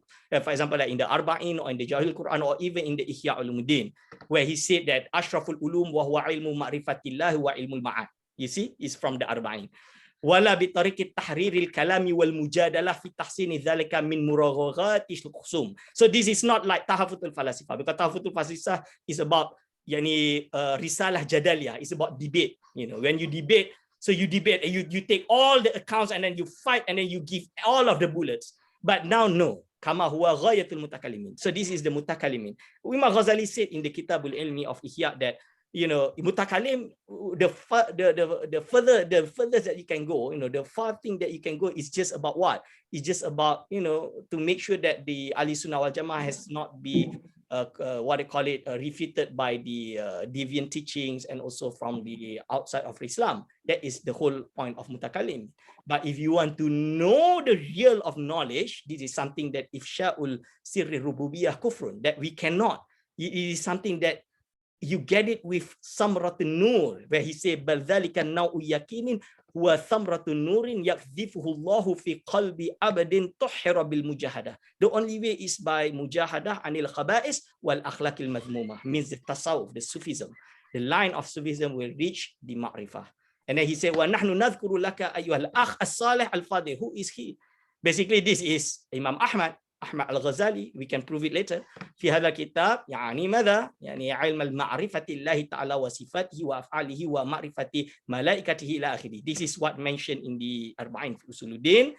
And then he already said, لكن ينبغي ألا تظهر هذا الكتاب إلا لمن قصد بالعلم, except for those that really, fi hali taqliyat batinihi wa tahliyatahu bil fadilah ila akhirih. Wala yaqsud bihi ar-ri'asah, so he should not use this book to gain political purposes, or for to be a leader, to be a sheikh, or money or anything. If you do this, then that's it. Waqad syaratna syara'it ahliyatihi hadzal ilm fi kitab Jawahirul Quran. So he mentioned Jawahirul Quran in this corpus, in this matnun. So what else? It is written by Imam Al-Khazali. You cannot reject it. And then wal ilmu alladhi syarahtu fi hadzal bab murattaban. So is a murattaban ila akhirih. So this one. And then comparison with other edition of Madnun, you can see faqat sa'altani ayyuhal akh al-karim qayyadakallahu li talabi sa'ada al-kubra. And then this is so he mentioned in this book, which is the Mishkat, that is also written by Imam Al-Ghazali, because the wording is the same thing. You see, Ayman, yes. You have another 3 minutes. Oh, because we want to reserve for. Okay. I will just okay. This is the proof, and then the Ilkul Madnun, Imam Ghazali stated this book is written by him and given to Imam Ahmad, which is his brother. Sa'uhdi ilaika hadha. I can't remember where he put his name. And then he said, I'm not shown this book except in the Kitab Ihya Ulumuddin ila akhirih. And then this is the Ma'arish al-Kus. And then the comparison to prove that basically Imam Ghazali, what he did is he used the Neoplatonic ideas, but of course he cleansed it. He cleaned it from any kind of something that is deviant or considered as blasphemy in the falasifa, the idea of falasifa. So you see, this is Avicenna, the Maqasidul Falasifa, and this is the Corpus Madnun. So in the Madnun Kabir, he added Ya'lamul Juz'iyat wal Kulliyat, because he refuted this issue, correct, in the Tahfatul Falasifa. And then he put wal falsafi la yatanabbah li misli hadhihi daqiqah. So if you don't really read the text, so you will say that the book is not written by Imam Ghazali. And then this, for example, al-Maqsad al-Asna. So the concept, the theory of fayat or fight, nadharatul fight, which is something that has been debated today, is basically consists in Imam Ghazali, is written in Imam Ghazali text in the Masail Ukhrawiyah, which is the Madnun, Ma'arish al-Kus is the Madnun, and then the Al-Maqsad al-Asna, the famous book on the Asma al-Husna. This is proven. See Imam Ghazali being used the term even in Al-Maqsad al-Asna, using the term. And then, so I make it fast. And then the Maratib, the concept of the prophetic properties. So this is from Ibn Sina. Okay, and then we can look in the esoteric syllabus, which is Ma'arish al-Kus. The same language has been used by Imam Ghazali. And then in the public, which is the Ihya Ulumuddin, you can see the same thing, which is imagination, the faculty of Quwah Khayaliyah, Quwah Nadhariyah, and the Quwah Nafsiyah, which is the soul and motive. This is also mentioned by Prof. Nakib Al-Atas in his Prolegomena. Prove that Imam Ghazali basically benefited from Neoplatonic ideas. And then this is from the Munkif Min ad-Dalal public, so he changed the ideas, just the language, to make sure that the awam will not accuse him as blasphemy and others. And then so this is where we found it that from the Farabi's Ibn Miskaweh, it goes down to Ibn Sina, and then to how Imam Ghazali deal with the text. And then at the end, I will say that the ideas is basically, I agree, totally agree, before I end this, totally agree with what Dr. Megawati has already presented, and also Associate Professor Dr. Abdul Salam, where whenever it's good, then we take it. When it's bad, of course we leave it. So this is why Imam Ghazali says in Munkif Min ad-Dalal, anna qurbal jiwari baina zayfi wal jayyidi la yaj'alu jayyida zayfan kama la yaj'alu zayfa jayyidan. Fakadzalika qurbul jiwari bainal haqqi wal batil la yaj'alul haqqa batilan kama la yaj'alul batila haqqan. Okay, and then also in the Munkif Min ad-Dalal, he said the same thing about the poison and others. And then Dr. Megawati also has already quoted from Imam Ghazali translation version. So I will end that this hadith that Imam Ghazali always use, al-kalimatul hikmah dalatul mu'min haysuma wajadaha fahuwa ahaqqu biha, and khudh And then Imam Habib Abdullah Al-Haddad, the famous Imam Al-Haddad from Yemen, said, "Khudh ma safa wa da'il qadara wa kullil umura ila al-qadar." Or basically, I will translate in the Malay by Imam Piramli. The buanglah yang jernih, buanglah yang keruh, ambil yang jernih. So this is what about. So this is the silsilah of the Malay scholars to Imam Al-Ghazali. So I will finish my presentation. Thank you very much, everyone. Dr. Wanazam, yeah. Okay. Thank you very much, Dr. Aiman. We still have half an hour, yeah, up to 1 o'clock. If possible, we can go up to 10 minutes, 10 past 1, if the chairman allow us. So no, you go, Dr. Wanazam, please take time. No problem. So I open the floor to someone, to everybody, if you have the questions. One, let me ask first, before I forget. So I'll start from the last presentation, and I move back to Megawati's presentation. Your Dr. Aiman, your presentation on authenticity, whether the book is authentic or not, why would I care whether it's authentic or not? I want to discuss the ideas. So who says it is irrelevant to me? What is said is relevant. Now we can discuss whether the ideas are right or wrong. Now whether it comes from Aristotle, Plato, who cares? They're all dead. It doesn't matter anymore. So tell me, why is it relevant? Can I answer directly? I think it's better like that, isn't it? Yeah, sure. You seem to pay so much attention to whether who says what and whether okay, yeah. Okay, thank you, Prof. You don't actually discuss the idea itself and the consistency of the idea. Just because Ghazali says it doesn't mean I have to accept. Thank you. Can I answer, Dr. No. Dr. Aiman, you just wait. Your moderator will give you the time. Any other questions? We take another. Dr. Fatmir. Yeah, Dr. Fatmir. Yeah, Bismillah ar-Rahman ar-Rahim. Assalamu alaikum wa rahmatullahi wa barakatuhu. MashaAllah, I'm very glad to hear from all the presenters today, alhamdulillah. So we can see that our department has achieved, and today we can see that we are able to do and move forward, alhamdulillah. Now, of course, we have agreements and disagreements. If I said that it was going to be, it is what the subject that we are dealing with. Of course, we are dealing with a great Muslim scholar that we are referring to his book, especially Ihya Ulumuddin, as some they consider this as a book that is used by all scholars up to our time. So my concern was if we are talking about relevantization. So I wanted to perhaps, I don't know, that is my humble observation. If we are talking about the environment that Imam Al-Ghazali was grown up, because that is what we want to make it relevant to our time. Now, when you go back to the time of Imam Al-Ghazali, so he was not attending the schools that we have today. So if we are going to make relevant his thoughts and ideas, we have to grow up a generation that is resembling the features of Imam Al-Ghazali. So now if we don't provide that kind of environment, then we are talking about the grown-up Ghazali, rahimahullah. So we're not talking about how Imam Al-Ghazali achieved that kind of knowledge. Did he refer to what we are teaching our children today at the primary school? We are teaching them the Western ideologies. We don't teach them Islam. And what is about Islam is left afternoon classes. So you can refer to, I can talk about the International Islamic School that we have in our university. So they give just a bit. They are very well versed in the British history. They do not know Islamic history. They just know only the Khulafa Rashidin. So they're about the rest, they don't know anything. So now my concern, in order to respond to our challenges that we have today, and I remember, so we have to provide this kind of environment.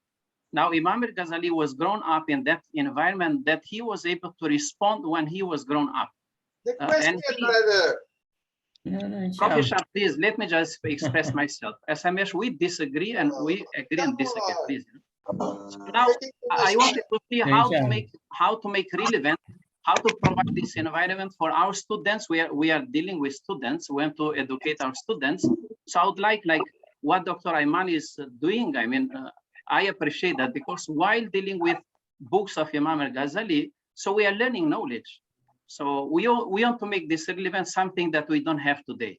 We are dealing with the Western scholarship, but we forgot our own scholarship. And that is how Imam Al-Ghazali was grown up. So I can talk about myself, my experience when I came here.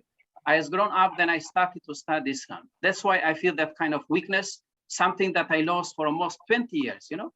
But Imam Al-Ghazali, when he was 20 years, he was able to respond to others. So that is my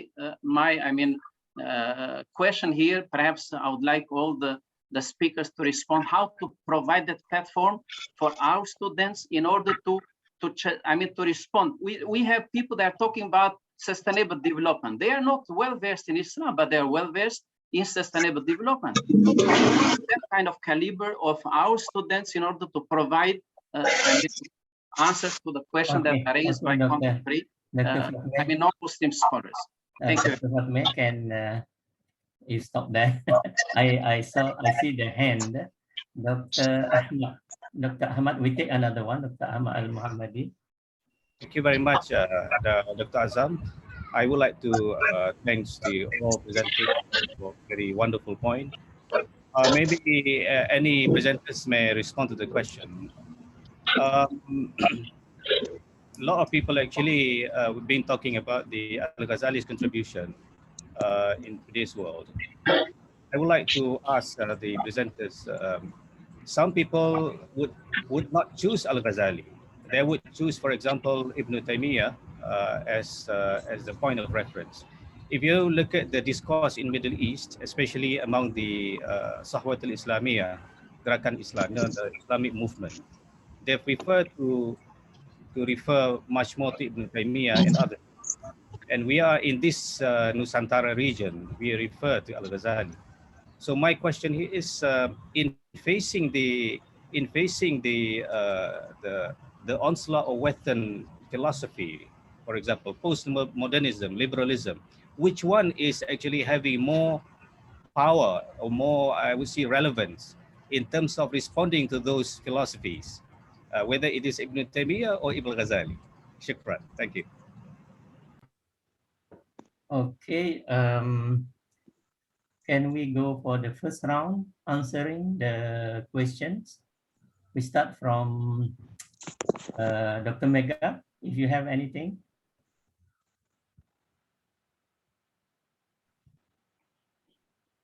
No? I cannot hear. Can you unmute? Yeah. All right, thank you very much. Maybe in relation to Dr. Fatmir's question, because Dr. Hisham's question is directed to Dr. Ayman. Well, Dr. Fatmir says that, we don't have this kind of education now. So we have to start somewhere, right? And you said that after 20 years, you felt that you lost time. But now you are getting it. We have to start somewhere. So right now, so since we already have the awareness that we can draw from our Islamic intellectual tradition, and we have studied, that Imam Al-Ghazali can give an epistemological framework to how to deal with the prevailing, thoughts now. So I think, we carry on at the university level, and the graduates are going to become teachers, or, those who are carrying on with their research, they will be the university professors. But there's also a very important initiative now, Al-Ghazali for Children project. All right, they are trying to make Al-Ghazali more. I think Sheikh Hamza Yusuf of Zaituna Institute is also involved with it, and Aisha Governor. So they're trying to make all, of course, they start with Akhlaq. All right, that's the most fundamental. all right, fundamental teachings of Imam Al-Ghazali, akhlaq, the character, the human character. So they are making it from the Ihya, they make it into children's works so that the children read them very simply, but of course the core principles are there. And then they have workshops, and there are many countries, all right, which participated in this program, except I think in Malaysia there were nobody. They are very interested to come, but there were no sort of organizers for this. So if we do not, we can study it here ourselves, all right? For example, if you talk about community engagement in UIA, the the academicians, the lecturers in UIA can start teaching, or having workshops with the school teachers and introduce Imam Al-Ghazali's ideas. All right, and then you can start with books, storybooks, textbooks. It's never too late. So this initiative was started in the West, but we can also start it here ourselves. All right, so I don't think that there's a problem. We should be positive about this. All right, and if nobody has done it here, we can always be the pioneers. All right, Dr. Fatimir, I hope I've answered your question. Dr. Salam? Dr. Abdul Salam? Okay. Maybe I will answer as far as I know, Dr. Ahmad. Thank you for the question on Ibn Taymiyyah and Imam Al-Ghazali. Of course, currently we cannot say anything for those who prefer Ibn Taymiyyah or Al-Ghazali and so on. But we have to be open-minded in this case. Ibn Taymiyyah is a sheikh. He was known as Sheikh Ibn Taymiyyah, as far as I know. He is a master. But our Imam Al-Ghazali was known as Imam, and many other titles. So when the Muslim give that title, it shows the high scholarship in terms of their contribution. Of course, if you study Ibn Taymiyyah as a whole, he studied in the first place what is philosophy all about, isn't it? Before he criticized everything. So what happened nowadays is that people did not study philosophy, people did not study tasawwuf, and then just take Ibn Taymiyyah, and then Ibn Taymiyyah just quote certain citation of Ibn Taymiyyah, and then give the whole corpus of philosophy, the whole corpus of tasawwuf as maybe bid'ah and so on. Right? I think people need to read Ibn Taymiyyah correctly. There is one thesis just passed on the PhD thesis in our university. I did supervise one brother from he's from Jordan, but live in Saudi Arabia. He said that the scholar, when he studied in Saudi Arabia, the scholar just say Al-Ghazali is wrong, Ash'ari is wrong, everything, all the bad thing. The most important one is Ibn Taymiyyah. So when he read further, and so he get the correct idea what Ibn Taymiyyah all about. So the idea is regarding the divergence of Islamic thought. That he made comparison between the immediate differences of opinion and the far-away differences, maybe between Islam and Christianity and so on. So we have to understand the environments of Ibn Taymiyyah. They are facing the Mongol, all this environment. That he become in one situation become very strict. In a certain situation, he say okay and so on. So that's the environment that people must study Ibn Taymiyyah. So we have to respect him according to the situation. Do not take everything that maybe is not suitable for our time. Maybe the same like Al-Ghazali also, when we talk about maybe Dr. Ayman talk about some mystical part of Imam Al-Ghazali. So that mystical part is considered as one of the what we call it in Sufi epistemology. Besides, I said to you earlier regarding the sound senses through report and reason, he used the term of ilham or zawq, immediate mystical taste, and so on. So after he applied all of this, he come up with something else. So he said to us that in order to know all of this, you have to taste it. You want to know the taste of the honey? You can describe, you can, but better to experience it by taking one spoon of honey and taste it. Oh, how sweet is that? So that's, I think, the Al-Ghazali. So from Sharia, from belief, and then for Aqidah, and then through the mystical experience that we cannot deny. That's the spirituality in Islam that we are talking about, the Al-Islam, Al-Iman, Al-Ihsan. An ta'budallah ka'annaka tarahu. So there's, I think, all these scholars, we have to appreciate their contributions. But for those who are, maybe we say, go beyond the boundaries, we have to correct that. We feel as Al-Ghazali say, we feel that his responsibility. He can be, for example, be happy on his own, but he feel the society in need of him. That's why he returned to teaching. And that's why I say it's very important of teaching. As I think the father of Dr. Ahmad also stay in Kelantan, after that reached also to Kuala Lumpur in order to preach the society. That's the spirit of the tasawwuf. After having the spiritual experience, you reform yourself, you have to reform also others, not just you yourself only. We have to correct the others. That's the spirit. That's the spirit also you can find in Ibn Taymiyyah. Sometimes you find that his intention is that al-amru bil ma'ruf wa nahyu anil munkar. So for me, I'll always see the Muslim scholar in the balanced way.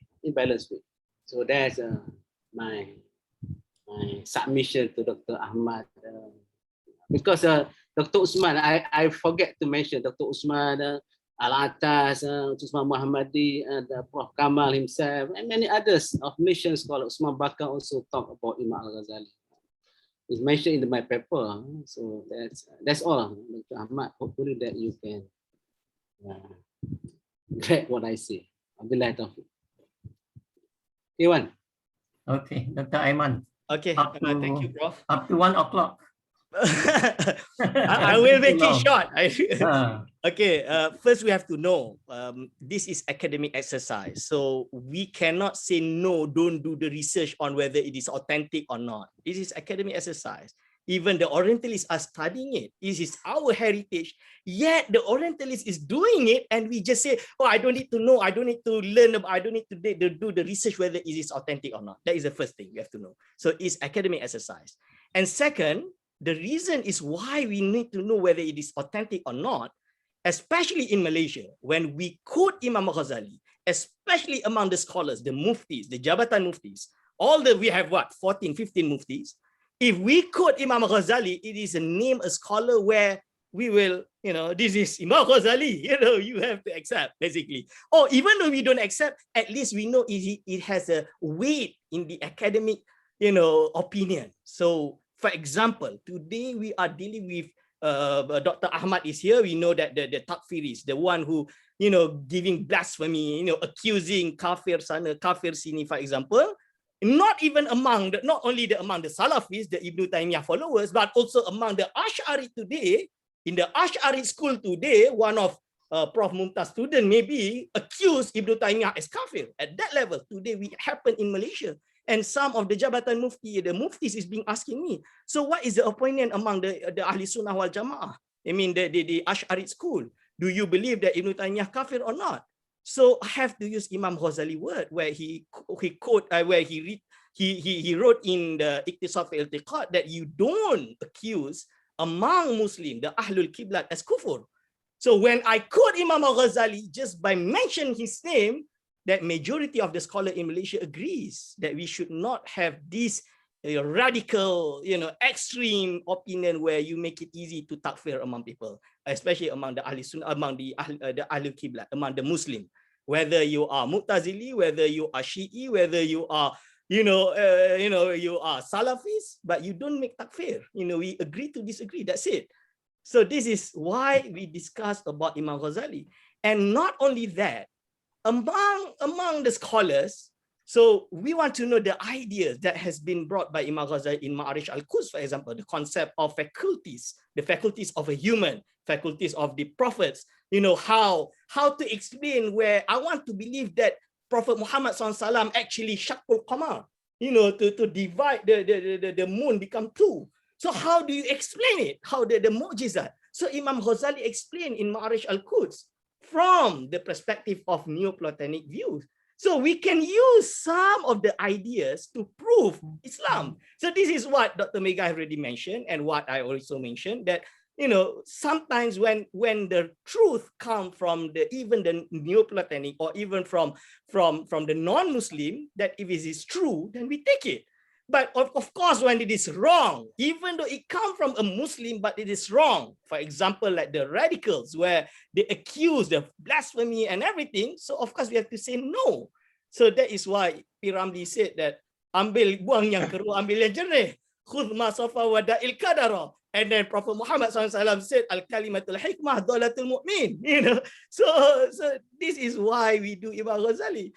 And I will say that the Western world, even the Orientalists, has do more on Imam Ghazali rather than us as a Muslim. So why don't IIUM, though we are busy with SDG, / we should also busy with our heritage, and to prove, and to bring our narrative in Islam and in this, society, in this world. Thank you very much, Dr. Prof. Wan Azam. Thank you very much. We go to the second round. I saw the hand of Ma'ruf Hassan, and number 2 is wait, what? My question is not answered. Give to the other people. Yeah, but my question No, is give not it answered. to You other answered people. everything else but my question. Second one wanted is to discuss Prof. philosophy. Radi, I think, from USIM. I think Prof. Radi from USIM, Deputy Rector of USIM, I think. Is it true, Dr. Radi, Prof. Radi? Yeah, inshallah. So you go second. So Ma'ruf Okay, first. thank you. Thank you, dear brother. I heard the lectures as well the question and answer sessions. So for me, I read for my research actually I had to read Aldous Huxley, and in his book The Perennial Philosophy, here he mentioned about the concept of Brahman and Atman, like absolute spirit and individual spirit. So he mentioned that every religion has like they say Brahman and Atman is same, and in Islamic mysticism or Sufism they say the absolute spirit and individual spirit are like a same. So that's why I had to read just for out of curiosity, like Masnavi and other books. Then I find like what Huxley say is almost the similar message. So my question is, how do you reconcile between two conflicting ideas, wahdatul wujud and wahdatul shuhud? Because for Huxley, he mentioned every religions are same, like talking about Brahman and Atman, absolute spirit and individual spirit is same. So in Islam, how do we reconcile between two ideas like wahdatul wujud and wahdatul shuhud? Thank you.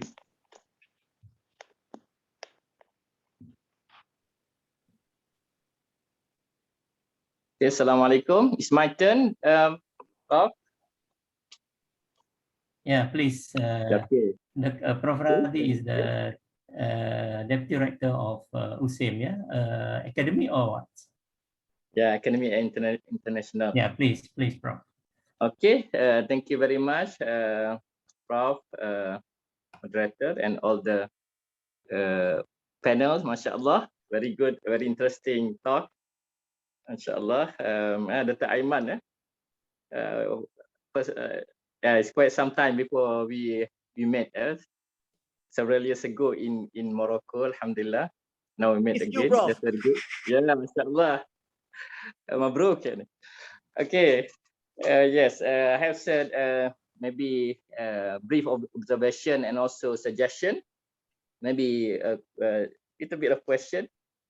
Probably for the, I think this very interesting to have a talk on contribution of Imam Al-Ghazali. Yeah, that's very, very good. And mashallah, new information for me, Al-Madnoon.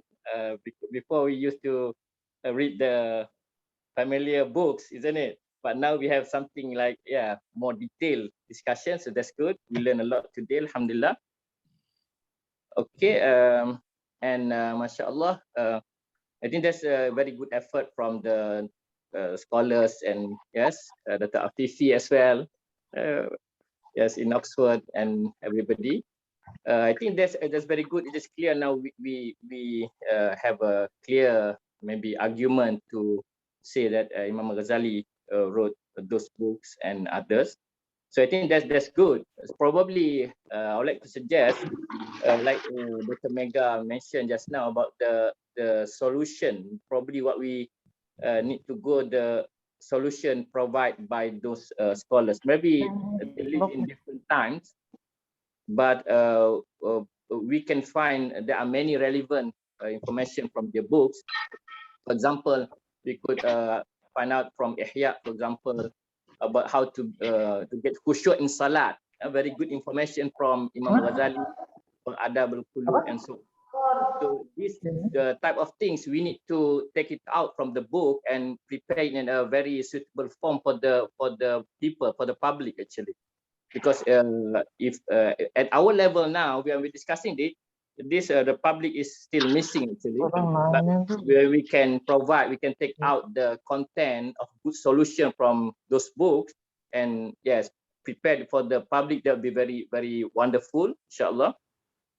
And also now when we live now, we need the solution actually, solution for the problem of Muslim world, and we can find some of the solution has been offered by the scholars, Imam Al-Ghazali and others. So why not we find that solution? For example, like social problem, fahsya and munkar. We know that in the Quran there is mention about the role of salat in preventing the fahsya and munkar. And we find Imam Ghazali's book, he mentioned about this. So why not we take it out and process, give to the society? I think that's if we could do that, very, very good for public. And also, why not we also combine other scholars as well, other Muslim scholars, Imam Ghazali, yes, and beyond Imam Ghazali, before him, Imam Ash'ari and others, Hindi, Ibn Sina, like mentioned in the hadith, hikmah, that's one. So I think the people need that, the solution that they can find in the book of our scholars, where they can solve their problem. I think that's the next level we need to work on. Because I need when we work at this level, this is good for our intellectual level, but the public is waiting for something. There is the solution that available in the books.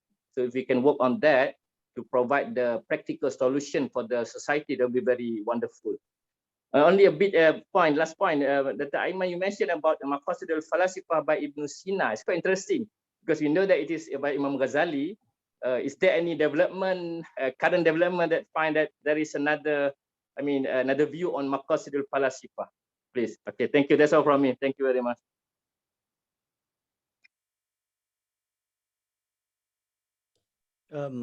We take another question. Any question?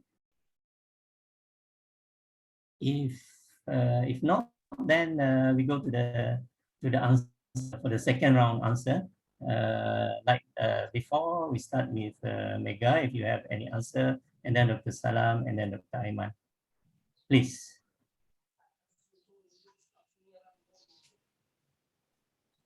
Microphone.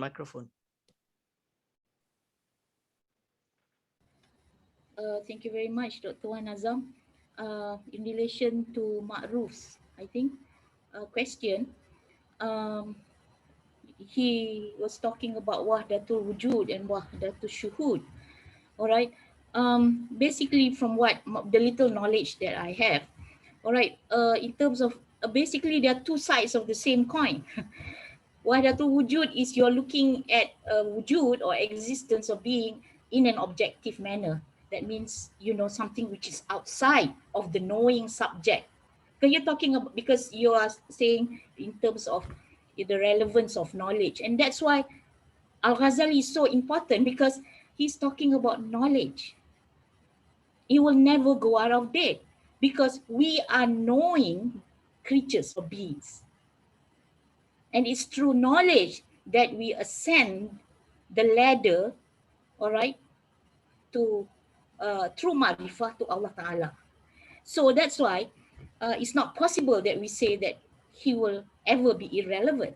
So in terms, going back to the wahdatul shuhud, so wahdatul shuhud is you looking as the subject, the witnessing.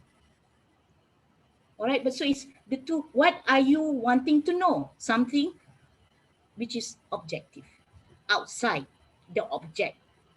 But you, in relation to the object of knowledge, is the subject who knows. And the preparation for the subject, all right, and that is the Sufi method, which Imam Al-Ghazali talks about. He wants to look for certain knowledge, al-im al-yaqini, safety from error. So, you know, he does all the intellectual, what do you call that, sifting, all right, all the different schools of thought, different. But then he's saying that method is not enough. You can read thousands of books, thousands of lines, he says. That knowledge, all right, is the light that God casts in your heart.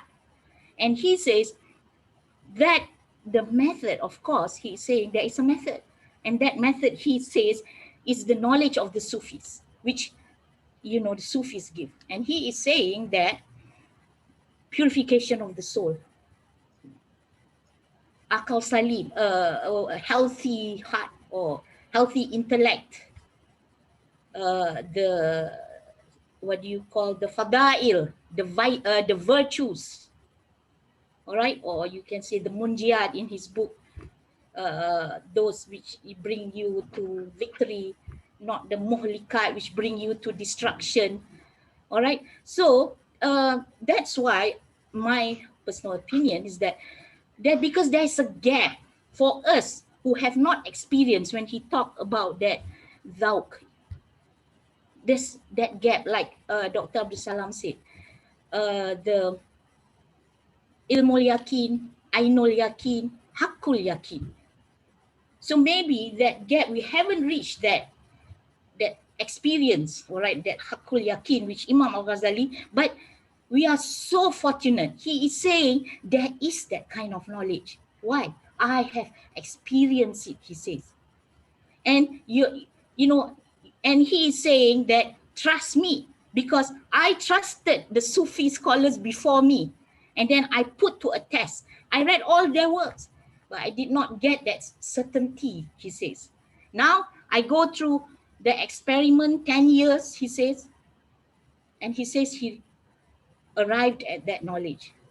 All right, and so that's an experiment, and in a way he's asking us, he's verifying what he is verifying, what he is saying. All right, that, and he wrote it in his books. This is the method, and he says in the ethics part of his critique of the philosophers, he says the Sufis, all right, they are those people for their ethics is the best, and he says that their method is the best, the shortcut of arriving to certainty, which is ma'rifah, knowledge of God. So this is what we are concerned with. The gaps is our problem. The gaps that which in academic line, or, you know, among friends, among family, you know, in terms, you don't, because you haven't experienced it, so therefore you say it doesn't exist. But Al-Ghazali, all right, in his works, he says, the fact that you do not experience or perceive it does not mean that it doesn't exist. And that's his basis of causality. So, you know, that is my question to Ma'ruf, because I know him, because he was my student, all right? I'm not surprised he asked this kind of difficult questions. So wallahu alam, maybe the others want to answer also as well. Thank you, madam. Dr. Salam. I think as far as I want to answer Brother Ma'ruf. I think the one that sorry, tak ada video pula. Okay, the question regarding wahdatul wujud, wahdatul syuhud. Actually, this the coming after Imam Al-Ghazali. So we have wahdatul wujud by Ibn Arabi and wahdatul syuhud by Sir Hindi. So this is the response. Sir Hindi respond to wahdatul wujud because you see something that go to certain extent that lead people to maybe the opposite is that syirik to Allah Subhanahu wa Ta'ala. So that's his concern. But if you read Al-Ghazali, he got the book called Kitab Tauhid. I think that's the very important as reflect by Dr. Megawati in Kitab Ihya Al-Mudi. So you have to read that one first before you go to this Wahdatul Wujud and Wahdatul Syuhud. So Kitab Tauhid is very important one for in Ihya Al-Mudi on the part of Munjiat. So that's very important. Make taubat first and then go on. Maybe that can lead us to the truth. To the truth. I think Dr. Wan better to give this answer on Wahdatul Wujud and Wahdatul Syuhud as the moderator and also as additional to this. I think Dr. Wan is well versed with all of this. Thank you very much, Brother Ma'ruf, for asking the question. Okay. Is it me, Prof? Dr. Aiman? Okay, thank you. Regarding Wahdatul Wujud and Wahdatul Syuhud, I think Dr. Megawati has already explained. I just would like to add to Sidi Ma'ruf Hassan. Correct, you have to read Kitabut Tauhid from the Ihya by Imam Al-Khazali, but also you have to read another one, the esoteric corpus by Imam Al-Khazali, which is Mishkatul Anwar. The niche, the light niche, I can't remember the name, but in Arabic we call it Mishkatul Anwar. So basically he explained the what they call it, the what the Sufi has been doing for long of time, meaning their experience, what they experience in their amal. So he explained from the scientific explanation in the Mishkatul Anwar. So this is why the book was controversial. And I would like to say that actually Wahdatul Wujud and Wahdatul Syuhud was not named after Ibn Arabi, not even in the time of Ibn Arabi. He never mentioned, if you read Futuhat Makkiyah, you will never find the word of Wahdatul Wujud, but it only being named after that. So some people misunderstood the meaning of Ibn Arabi and Imam Ghazali, and that is where you will come like Al-Aidarus, many of the scholars, Mullah Jami, and then we have even Sheikh Abdul Samad Al-Falimbani, Sheikh Abdul Rauf Sinkil, and then we have Sheikh Nuruddin Ar-Rani from the Malay scholars explain in a well manner in the scientific explanation about these concepts that is misunderstood. And then regarding the question from Prof. Radhi, my good friend, old friend, miss you. Last time we met in Morocco, you around. So okay, Imam Ghazali, Maqasidul Falasifah written by Imam Ghazali, yes, but it is not Imam Ghazali idea. So he wrote it as sar. Sar means he just narrated, he narrate what Ibn Sina wrote in Danish Maneh. So Imam Ibn Sina, he has a book in Parsi called Danish Maneh. So he translate Danish Maneh into Arabic named Maqasidul Falasifah, because you have to know Imam Ghazali doesn't read Latin, so he read Arabic and Parsi. So Ibn Sina, he read Latin, Arabic, and Parsi. And then we have Averroes or Ibn Rushd in Andalusia who refute Imam Ghazali. He actually doesn't read Parsi, but he understands Latin and Arabic. So when he refuted Tahafutul Falasifa in the Tahafut, of course, he only know Imam Ghazali from the Arabic texts. But how about Imam Ghazali's idea in Kimya Usa'adah, which is actually written in Parsi, for example, and other book that written in Parsi by Imam Ghazali. So it doesn't arrive in the Western world. So when Imam Ghazali translate Ibn Sina's Danish Maneh into Maqasidul Falasifah, so scholar today usually when he say Maqasidul Falasifah, we don't say it is written by Imam Ghazali. Okay, it translated by Imam Ghazali, but it's actually Neoplatonic ideas.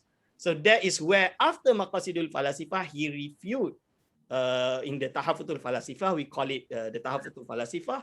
And then he wrote another edition where he said that the Madnun corpus where, okay, when I refute the Neoplatonic, I refute Ibn Sina, I refute Aristotle, Plato, and others, it doesn't mean that everything is bad. So there is good and bad. So this one is good, take the good one. So this one is bad, don't take from it. So that is what Imam Ghazali did. That is what he mentioned in Munkif min ad-Dalal. Okay, insyaAllah, aktafi bihadzal qadar. Thank you. Thank you, Dr. Aiman, masya-Allah. Dr. Mumtaz. Yes, thank you very much, Professor Wanazam, for. Do we have time? Yes, you can give some time to Professor Sham. He want to say something. 5 minutes maybe.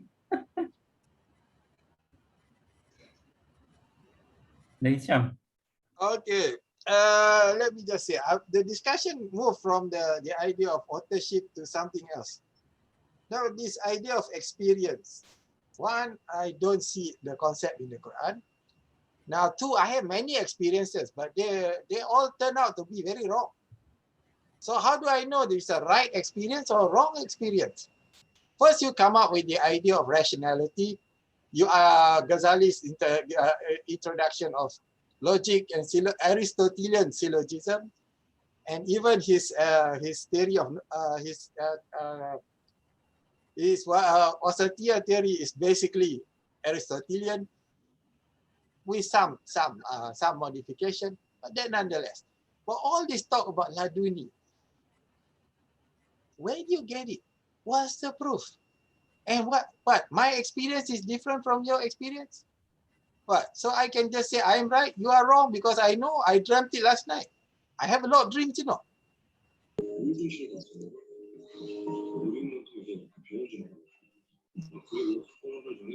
To whom So you... please, one of you answer the question. Oh, okay. You want me to answer the question? To whom you I haven't answered my question from the beginning, so but fine.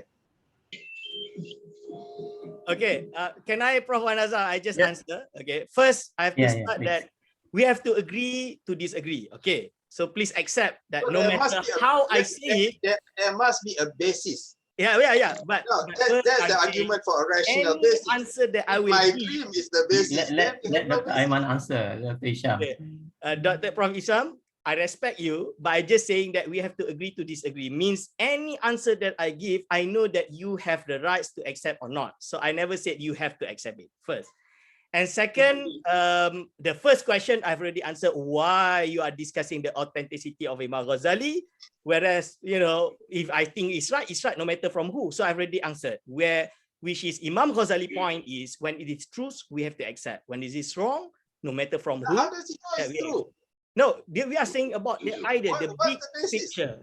The big picture. What's the basis of this truth that you proclaim so easily? So now I will answer the second question together with the first answer. Brilliant. Just a short one. Okay. You will say that, I dream last night and I feel that is true and you are wrong. What is the parameter? What is the basis to say truth and wrong? So I will ask you that we believe that Quran is true, correct? We believe the Quran is true. And you believe that Hadith Prophet Muhammad SAW is true, correct? True. Yes. So how do you answer when Prophet Muhammad SAW said in his Hadith, and this is authentic Hadith, that a dream is a sign of a prophethood? Tabshir, Mubashir, one of the 40 or 45 times. I am not prophet, so I don't have. No, I'm saying, I'm explaining to you. Please hear me. Please hear me.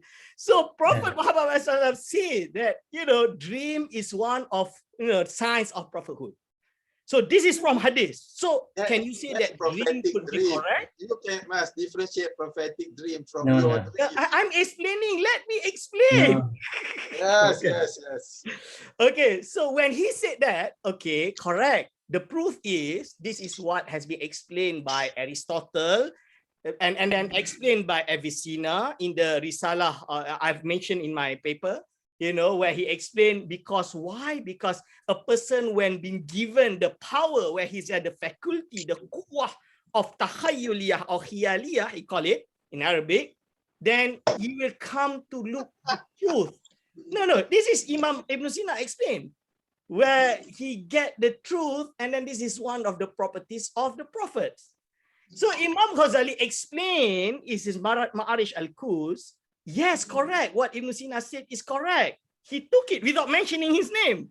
And then he explained, he added, the only thing is, in Islam, in the Ahli Sunnah wal Jama'ah opinion, if it is happen among the non-prophets, okay, because prophet is something that you cannot learn, you cannot kasab, you cannot try to get it.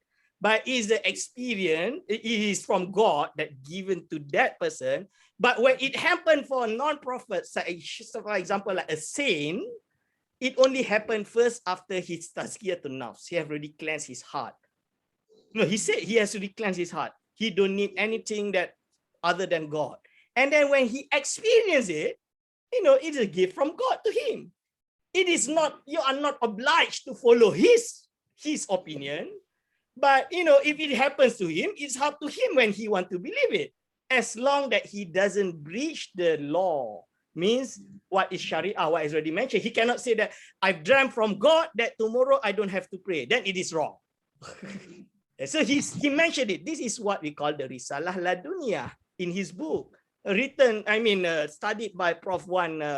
Wazurina, Cik Zarina from UM.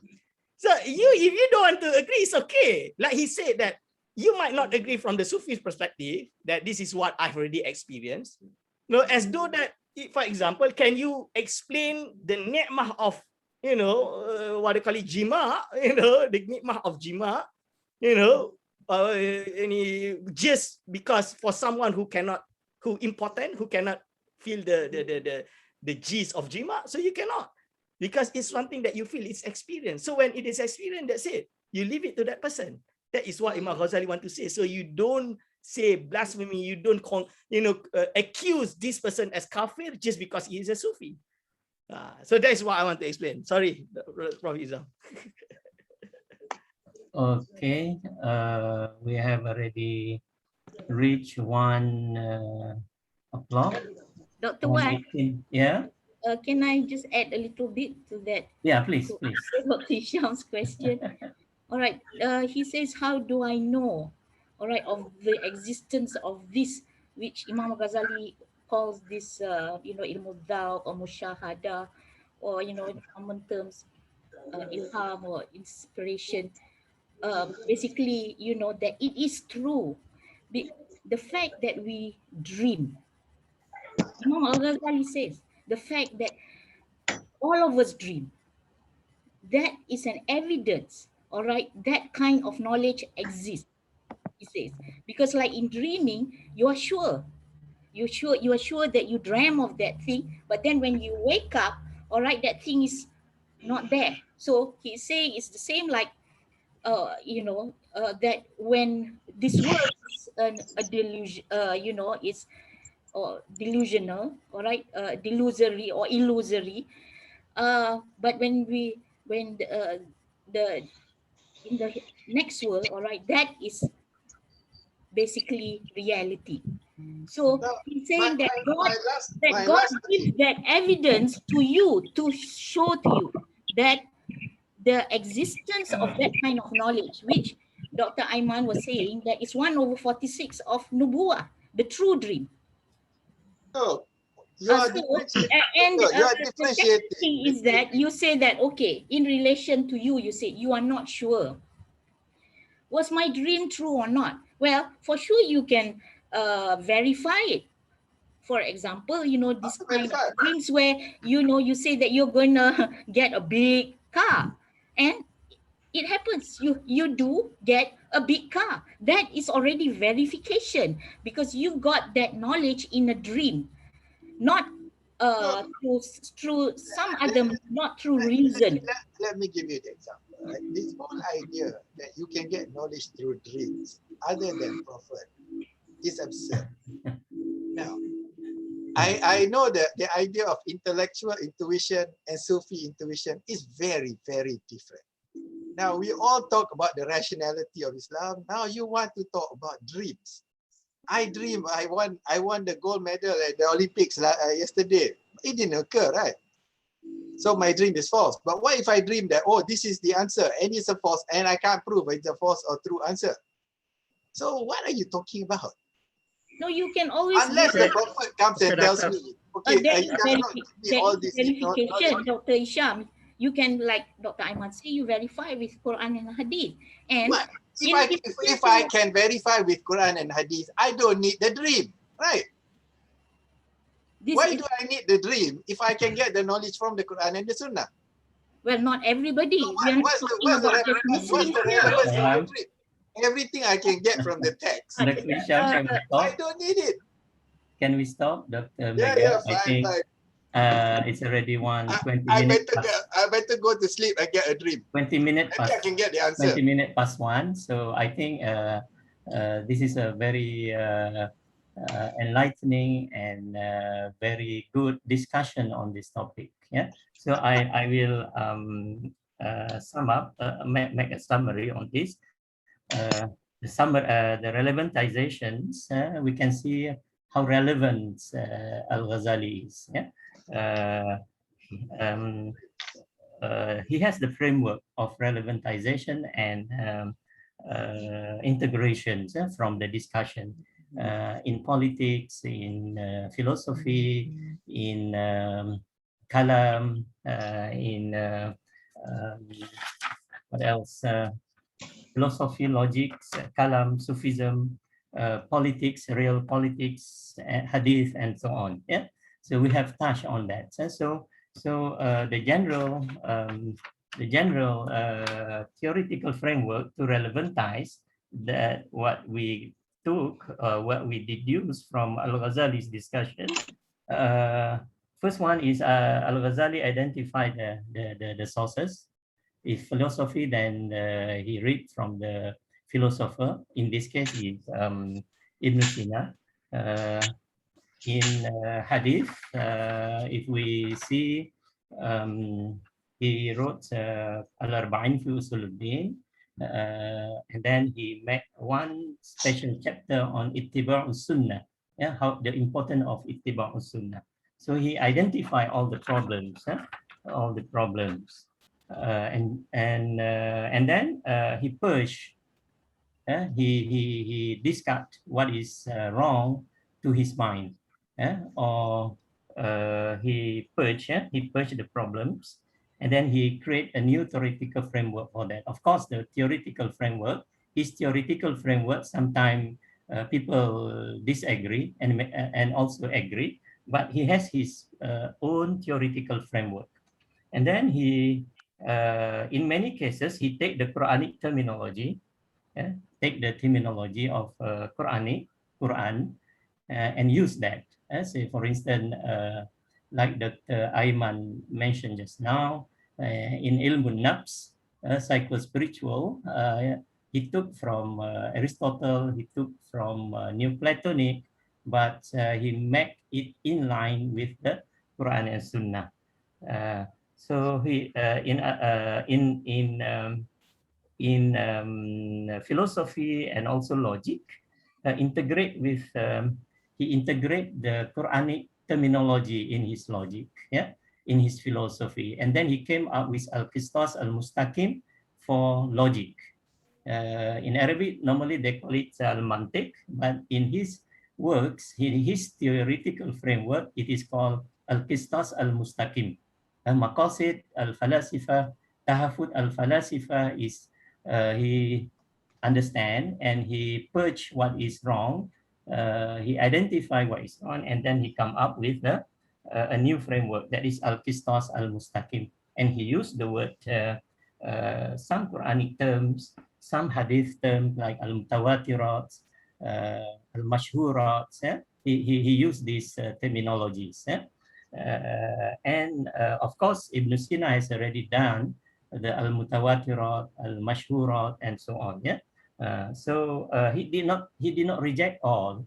he takes some which is positive, which are positive, and then he integrate into the what we call ulum syar'i, like Usuluddin, like kalam. He used this framework. I mean, he used to integrate it in Qistas Mustaqim.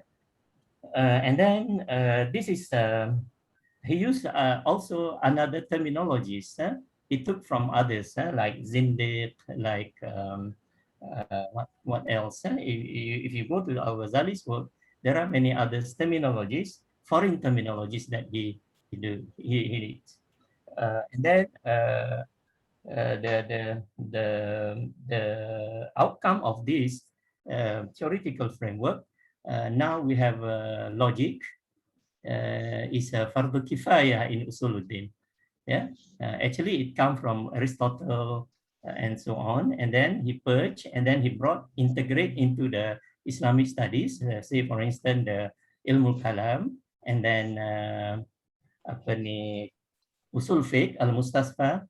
You can see the first chapter is about Al-Mantiq, and then he make it acceptable by the people of that time. Before that, logic was not in the Islamic education, but after him, after changing some here and there, create a new framework. Logic has become a must in the Islamic study now, either Sharia or Usuluddin.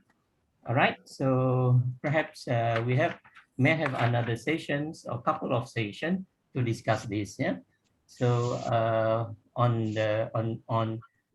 for this, I think I want to thank everybody here and guests of honor here who come without telling us, the Prof. Radi, the Deputy Vice Chancellor of University Science Islam Malaysia, use the word akli and nakli and akli, also come from Al-Ghazali's classification of knowledge.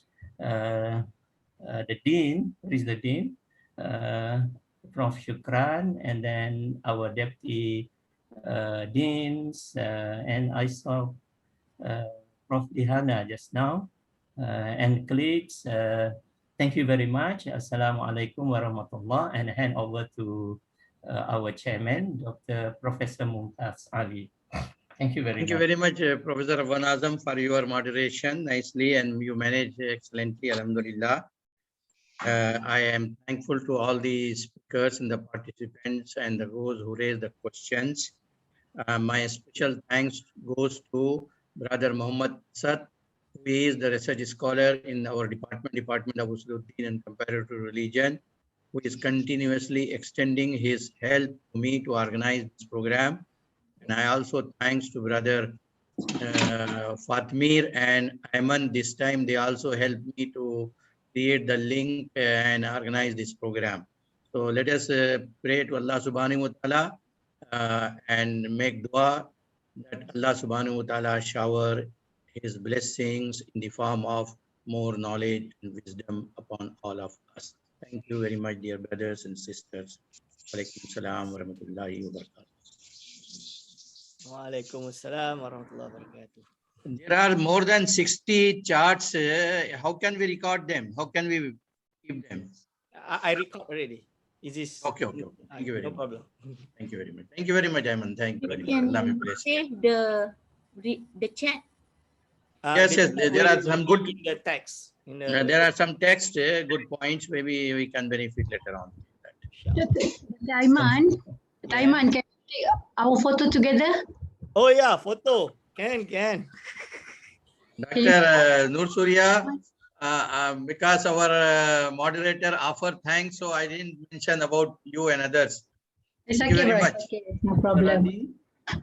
Prof. Radi, can you open your... Okay. Mine cannot. Ayman ambil Jap. Okay. Orang lain ambil sekali pun tak apa. Okay. Kalau saya pakai ni, tak sure. Okay, betul. There's still someone yang tak on. Please on the camera, everyone. Thank you. Thank you. Prof. Azam rosak tak boleh. Sampai sekarang tak boleh. Okay. 1, 2, 3. Wait, hold on. 1, 2, 3. 1, 2, 3. 1, 2, 3. Okay, I think. Okay, thank you very much. Okay, thank you. Okay. Thank you very much. Thank you very much. Okay. You have no Surya, very good background picture. This is a Terengganu, Prof. Yes, very good picture, very good picture. Apa tadi? Imam. Okay, Wan Azam, thank you very much for spending 2.5 hours, Alhamdulillah. 2.5 hour session, very great session, Alhamdulillah.